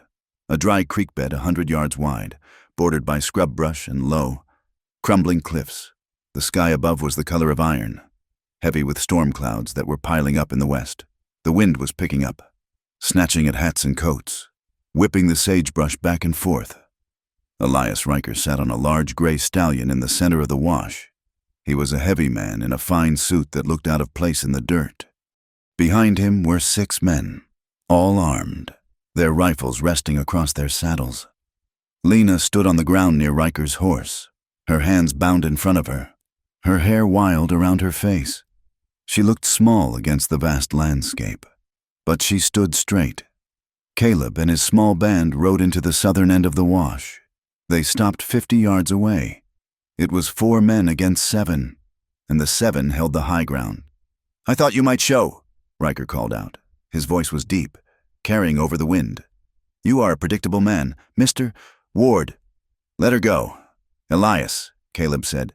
"This is between you and me." Riker laughed. "Everything in this valley is between me and whoever gets in my way. You took my water. You embarrassed my men. You turned a 2-bit laundress into a symbol. I'm here to correct the record." Riker looked down at Lena. "I made you an offer. Didn't I, Mrs. Harper? I told you a long time ago that a widow needs protection. I told you that things go easier for women who know their place. I could still pay you to walk away. Here." He reached into his pocket and tossed a handful of gold coins into the dirt at her feet. "Take it. Leave the valley. Leave the cowboy to die. No one will blame you." Lena looked at the gold glinting in the dust. She looked up at Riker, her eyes burning with a fire that made the powerful rancher flinch. "My husband's name was Thomas," she said, her voice ringing out. "You had him beaten to death for $200. You crippled John Miller because he would not sell his water rights. You burned the Galloway barn. You are not a king, Elias. You are just a thief with money." "Shut your mouth," Riker snapped, his face reddening. "I will not," Lena shouted. "Do you hear me? I will not be silent. You can kill us, but you cannot kill the truth. Everyone knows what you are." "Enough," Riker roared. He signaled to his men. "Kill them all." The tension snapped. Skeeter, the young hothead who had never forgiven Caleb for the humiliation in the alley, didn't wait for a coordinated volley. He saw Caleb looking at Riker and saw his chance for glory. He raised his rifle, aiming not for a fair fight, but for Caleb's back. Lena saw him. She was 10 feet away. She didn't think so. She didn't scream. She threw herself toward the nearest horse, Jance's horse. Jance had dismounted to check his cinch and had left his Winchester in the scabbard. Lena grabbed the stock of the rifle with her bound hands. She yanked it free, twisted her body, and pulled the trigger. The recoil nearly knocked her off her feet. The shot went wild, but it was close enough. It slammed into the dirt right under Skeeter's horse. The animal bucked violently, throwing Skeeter to the ground. The shot froze everyone for a heartbeat. The men stared at the woman, the laundress, the victim, holding a smoking rifle with bound hands. "She's shooting!" Jance screamed. Then the world exploded. Gunfire erupted from both sides. Caleb spurred his horse forward, firing his Colt. Jacob Vance let loose with both barrels of his shotgun, spraying the riders on the left with buckshot. Billy Abernathy fired his squirrel rifle. missing his target but sending the horses into a panic. It was chaos. Dust swirled up, choking the air. Horses screamed and reared. The first fat drops of rain began to fall, hitting the dust like bullets. Caleb drove his horse through the melee, his eyes locked on Lena. He had to get between her and the guns. A rider cut across his path. Burnett. Burnett raised his pistol. Caleb fired first, hitting the man in the shoulder and knocking him from the saddle. Caleb reached Lena. He swung down from his horse, intending to pull her to cover behind a cluster of rocks. "Get down!" he shouted. As he turned to shield her, a shot rang out from the cliffs. It was a sniper Riker had placed in reserve. The bullet caught Caleb in the side, just above the hip. The impact spun him around. He collapsed, his legs giving way, hitting the dirt hard. "Caleb!" Lena screamed. She dropped to her knees beside him. Blood was already soaking through his shirt, dark and terrifyingly fast. His face went gray. For 1 second, time stopped. Lena was back in the hallway of the boarding house. She was watching Thomas bleed out on the floorboards. She was helpless. She was nothing. No, the voice in her head was not her own. It was Caleb's. "You will never have to fight alone again." Lena looked at the rifle lying in the dust where she had dropped it. She looked at Riker, who was wheeling his horse around, smiling as he aimed his pistol at Caleb's prone form. Lena grabbed the rifle. She struggled to cock the lever with her bound wrists, gritting her teeth until she tasted copper. She rested the barrel on Caleb's heaving chest to steady it. She did not close her eyes. She did not look away. She pulled the trigger. The bullet took Riker's hat off. He jerked back, stunned. Lena worked the lever again. Click-clack. She fired. This one hit Riker's saddle horn, sending splinters into his hand. "Back off!" she screamed, a feral sound that tore at her throat. "Back off, or I will put the next one in your teeth." Riker's men hesitated. They were fighting a woman who would not stay down. Suddenly, a figure walked into the center of the crossfire. It was Reverend Thomas. He walked straight into the line of fire, his arms raised high, his black coat flapping in the rising wind. "Stop!" the Reverend bellowed. His voice was not the timid whisper of the church mouse. It was the thunder of the Old Testament. "In the name of God, stop this madness!" The sheer absurdity of an unarmed preacher walking into a gunfight caused Riker's men to lower their barrels. Even Riker paused, his horse dancing nervously. "Get out of the way, preacher!" Riker yelled. "You will have to shoot me first, Elias," Thomas shouted back. "And if you strike down a man of God, there is no hole deep enough to hide you from the rope." The hesitation was all Caleb needed. The pain was a white-hot lance in his side, but he was still conscious. He saw Riker distracted by the preacher. He saw Lena crouched over him, fierce as a lioness, but her rifle was empty. Caleb dragged himself up on one elbow. His vision swam. He focused on the shape of Riker on the gray horse. He lifted his heavy Colt Peacemaker. His hand wavered. He steadied it with his other hand. He took a breath. He let it out. He squeezed the trigger. The shot cracked, sharp and final. The bullet struck Riker's right hand, the hand holding his pearl-handled pistol. The gun went spinning away into the brush. Riker shrieked, clutching his shattered hand to his chest, blood streaming over his expensive suit. "My hand! He shot my hand!" Riker wailed, all his arrogance evaporating into the panic of a hurt child. The remaining cowhands looked at their leader, broken and wailing. They looked at Caleb, who was bleeding but still pointing a smoking gun.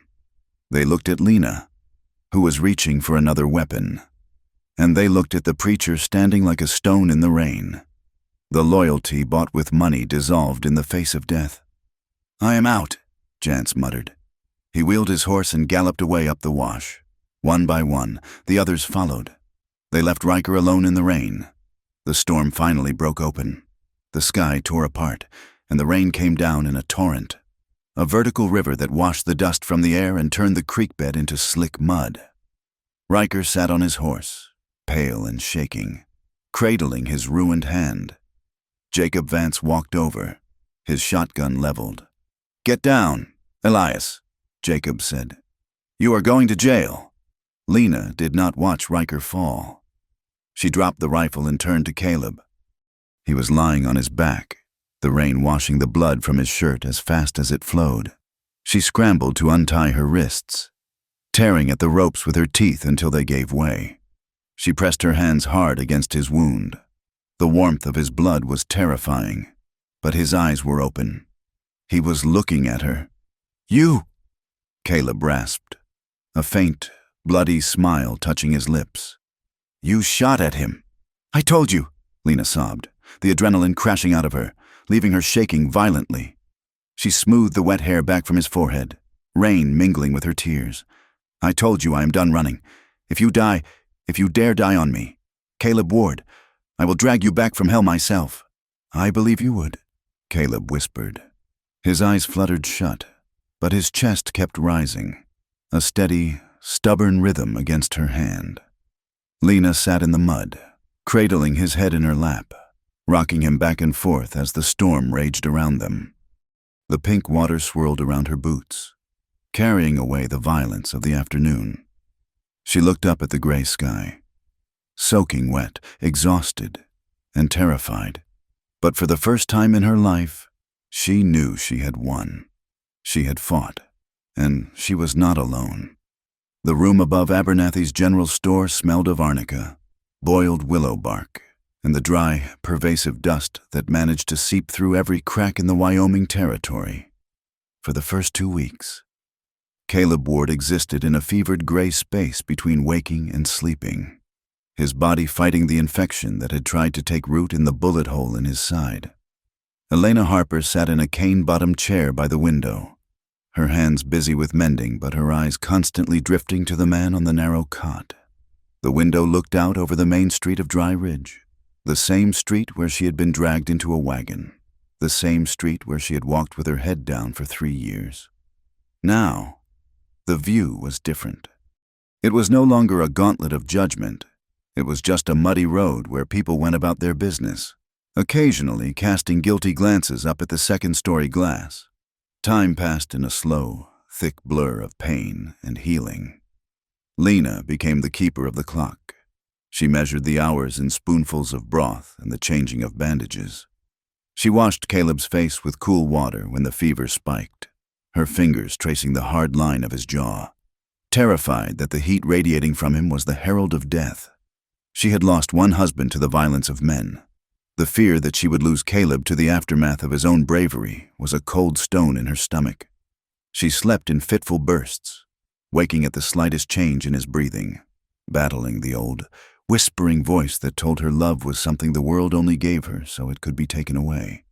But Caleb was made of gristle and iron, and he refused to die. By the 3rd week, the fever broke, leaving him pale and gaunt, but clear-eyed. As his strength returned, so did the town, though they came tentatively, like stray dogs unsure of a welcome. It started with Mrs. Higgins. The woman who had once gossiped loudly about Lena's morals knocked softly on the door one Tuesday morning, holding a covered dish. Lena opened the door, her guard instantly up, her posture rigid. I brought a chicken pot pie, Mrs. Higgins stammered, her eyes darting to the bed where Caleb was propped up, then back to Lena's tired face. "I know you have not had much time to cook, Elena, with the nursing and all." Lena looked at the pie, then at the woman. She could have slammed the door. She could have spit the woman's own venom back in her face, but she saw the shame in Mrs. Higgins's eyes, the way her hands twisted in her apron. "Thank you, Mrs. Higgins," Lena said quietly, taking the dish. He is a brave man," the woman whispered, her face flushing red. "And you? Well, we were wrong about a great many things." She hurried away before Lena could respond. It was the first crack in the dam. Over the next 10 days, others came. They brought jars of preserved peaches, loaves of fresh bread, and clean linens. They did not say much. Pride was a hard thing to swallow in the West. But the offerings were an apology in themselves. Some still whispered behind closed doors, unable to fully let go of their prejudices. But the venom was gone. Lena Harper was no longer the town pariah. She was the woman who had picked up a rifle to save a life. The reckoning for Elias Riker came with the circuit judge a month later. The trial was held in the town hall, the room packed to the rafters. It was not the theatrical spectacle of a dime novel. It was a grim, dusty recounting of years of tyranny. Riker sat at the defense table, his right hand heavily bandaged and useless, his face gray and sullen. He looked smaller without his horse and his gun. The testimony was damning. With Riker's power broken, the fear that had silenced the valley evaporated. Ranchers who had been intimidated for years stepped forward to speak of poisoned wells, cut fences, and beaten sons. But the final nail in the coffin was the sheriff. In an attempt to save his own skin, the lawman took the stand and detailed the bribes Riker had paid him to look the other way, including the order to issue the false warrant for Caleb's arrest. The town gasped, not because they didn't know, but because hearing it spoken aloud stripped away the last veneer of civilized denial. The sheriff was removed from office on the spot, stripped of his badge in front of the assembly. Riker was convicted of extortion, assault, and attempted murder. When the judge sentenced him to 20 years in the territorial penitentiary, Riker did not scream or threaten. He simply slumped in his chair, an old man whose kingdom built on sand had finally washed away. The Sunday after the verdict, Lena tried to attend church again. She stood at the back, ready to leave at the first sign of hostility. But Reverend Thomas, the man who had walked into the crossfire in the rain, stood at the pulpit and looked out at his congregation. For years, the Reverend began, his voice trembling with emotion. We have come to this house to speak of righteousness, but when unrighteousness walked our streets, when it beat our neighbors and burned their homes, we looked at our hymnals instead of looking at the truth. He paused, his eyes finding Lena in the back row. We failed Elena Harper. We failed her when she was a widow in need. And we failed her when she was a woman under attack. We allowed our judgment to mask our cowardice. I was the first among you to stay silent. I ask for her forgiveness, and I ask God to help us build a community that is actually worthy of the name. He bowed his head. The silence in the church was absolute. Some people looked at their shoes, their faces burning. Others nodded slowly, accepting the weight of the words. Lena stood straight, tears pricking her eyes, not of sorrow, but of relief. The invisible mark they had placed on her was gone. 6 weeks after the shooting, Caleb was strong enough to walk with a cane. He stood at the window of the room, watching a wagon loaded with supplies roll by. I want to go home, he said. The doctor said another week, Lena cautioned. Folding a shirt on the bed, I am not staying under another man's roof, Caleb said. Turning to look at her, his eyes were clear and determined. I want to wake up in our cabin. I want to see the sun come up over the ridge without looking through a dirty window pane. They left 2 days later. They did not sneak out this time. They loaded the wagon Caleb had purchased with the remainder of his savings, and they rode down the main street in the bright light of a Tuesday morning. Men touched the brims of their hats as they passed. Billy Abernathy ran out to shake Caleb's hand. The ride back to the cabin was slow. The summer heat had settled over the plains, turning the grass to gold. The sky was a vast, cloudless blue, stretching forever. When the cabin came into view, sitting on its rise above the wash, Lena felt a lump in her throat. It was scary. The storm and the neglect of the last weeks showed. Weeds had choked the yard, and a shutter hung loose, but it was standing. It had weathered the flood, the wind, and the violence. It needs work, Caleb said, pulling the mules to a halt. We are good at work, Lena replied. They began to shape a life. It was not the desperate, frantic survival of their first weeks together. It was a steady, deliberate building. Caleb, still favoring his side, took to repairing the fences and rebuilding the corral. He bought a small herd of 30 cattle, betting on a wet autumn to fatten them up. Lena took the house. She scrubbed the memory of their flight from the floorboards. She replanted the garden, coaxing squash and beans from the hard earth. She made the place soft where it could be soft, and strong where it needed to hold against the wind. But the biggest work was between them. They were no longer bound by the immediate threat of death. They were two people who had survived the worst and now had to figure out how to live in the quiet. One evening in late August, they sat on the porch after supper. The air was soft, filled with the sound of crickets and the distant lowing of the herd. The sun was setting, streaking the sky with violent slashes of red and gold that slowly faded into a gentle, bruising purple. They sat in rocking chairs Caleb had mended, coffee cups in their hands. "I never thanked you properly," Caleb said, breaking the silence. He was looking at his hands, wrapped around the tin cup. "You do not have to thank me," Lena said. "We are partners. That was the deal." "No," Caleb said. He looked at her, his face serious. "Not for the shooting. I mean, thank you for that, too, but for the rest of it. For stopping me from running. For making me stand up. I spent a lot of years being a man who used his fists to solve things, or a horse to run away from them. You made me walk into that gunfire. Lena, you made me better than I was." He paused, swallowing hard. "I have done a lot of wrong in my life. I have hurt people. I have stood by while bad things happened. I look at you, and I am terrified." "Terrified of what?" Lena asked softly. "Terrified that you will wake up one morning and realize you are loved by a man with blood on his hands." Caleb confessed. "Terrified that I do not know how to be gentle enough for you." Lena set her cup down on the floorboards. She looked out at the darkening hills. "Do you know why I hated being touched?" she asked. It wasn't just the cruelty of men. It was helplessness. It was an object, something to be moved or used or pushed aside. I felt erased. She turned her chair to face him. "But with you, when we were in that cave, when you stopped because I was shaking, that was the first time in years I felt seen.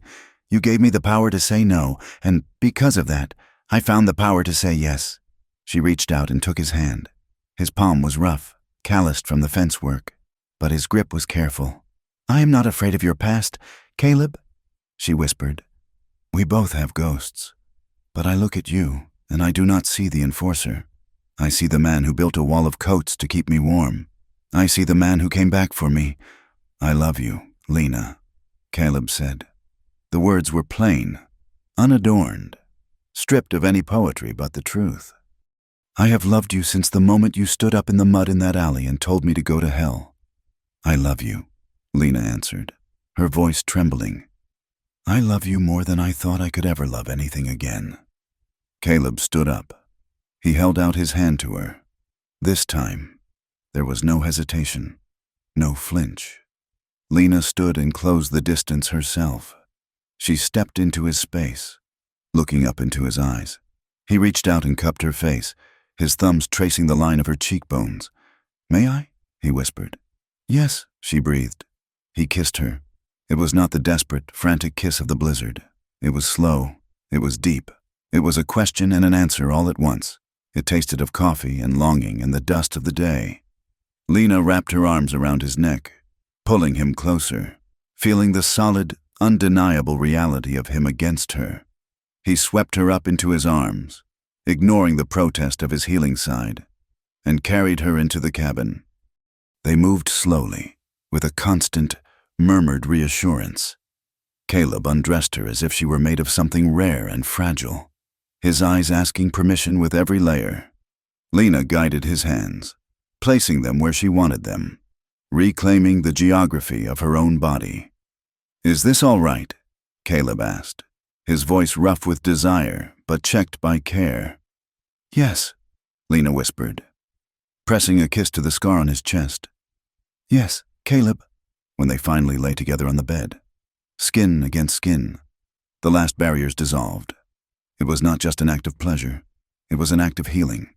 It was Lena realizing that she was strong, that she was desired, that she was safe. It was Caleb realizing that his hands could create something beautiful instead of destroying it. They surrendered to the longing they had buried for months. The years of loneliness, of cold nights in empty rooms, melted away in the heat of their shared warmth. It was a fierce, tender reclaiming of life. Afterward, The lamp burned low, casting long shadows on the log walls. They lay tangled together, the quilt pulled up over them. The wind howled outside, rattling the eaves.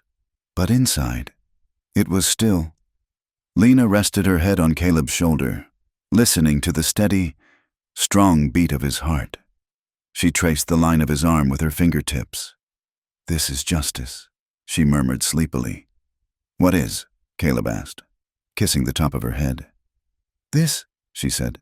"Not the judge, not the prison. This choosing my own life, choosing who I let in, choosing to be happy." In the weeks and months that followed, the cabin on the rise became more than just a home for two. It became a beacon. The first to come was Billy Abernathy. The boy had argued with his father, wanting to make his own way, but he had nowhere to go. Caleb took him on as a hand, teaching him how to rope and how to read the weather.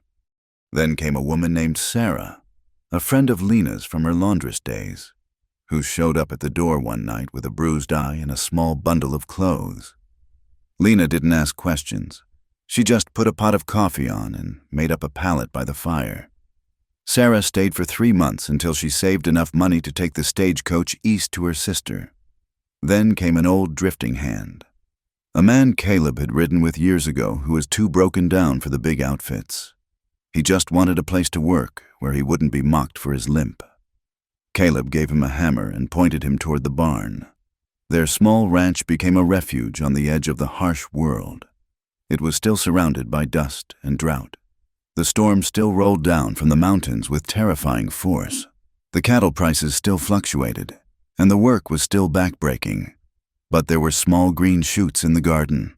There was the smell of baking bread. And for the first time in a decade, there was the sound of laughter in the yard. On a final evening in late October, the sky turned the color of bruised iron. A storm was rolling in over the Dragon's Tooth, heavy and dark. The wind whipped the dry grass into a frenzy, sending tumbleweeds skittering across the yard. Lena stood on the porch, wiping her hands on her apron. She watched the clouds boil and stack up against the peaks. 3 years ago, a storm like this would have terrified her. It would have meant leaks she couldn't fix, cold she couldn't fight, and a darkness she had to face alone. Now, she watched it with a fierce, grounded calm. She felt the electricity in the air, and it made her feel alive. The screen door creaked open behind her. Caleb stepped out. He was wearing his coat, his hat pulled low. He stepped up behind her, wrapping his arms around her waist, pulling her back against his chest. "It is going to be a bad one," he murmured, his chin resting on her shoulder. "Let it come," Lena said. A crack of thunder split the sky, shaking the ground beneath their feet. Lena didn't flinch. She didn't pull away. She leaned back into him, feeling the solid wall of his body, the strength of the arms that held her. She looked out over their hard-won land. She saw the repaired fences. She saw the smoke rising from the bunkhouse where Billy and the old hand were playing cards. She saw the light from their own kitchen spilling out onto the dirt. She remembered the night she had fought alone in that alley, the taste of blood in her mouth, the despair that had nearly swallowed her. And then she heard the echo of a voice, gravelly and calm, cutting through the dark. "You'll never have to fight alone again." It wasn't just a line spoken by a stranger anymore. It was a vow. It was the foundation of the house they had built. Caleb tightened his hold on her as the first drops of rain began to fall. "Come inside, Lena," he said softly. "We are ready for it." "Yes," she said. "We are." They turned together and walked back into the warmth of their home, closing the door against the wind, knowing that whatever the world sent their way, storm, drought, or fire, they would face it standing side by side. She would never have to fight alone again, and neither would he. Thank you so much for listening to this story of Lena and Caleb. I hope their journey through the hardships of the frontier to find peace and love resonated with you. I would love to know where you are listening from. Please leave a comment below and share your location. If you enjoyed this story, please consider subscribing to From Wild West for more tales of the American frontier. I invite you to share your thoughts on the story in the comments in English. I read every one of them. Until next time, keep your powder dry and your heart open.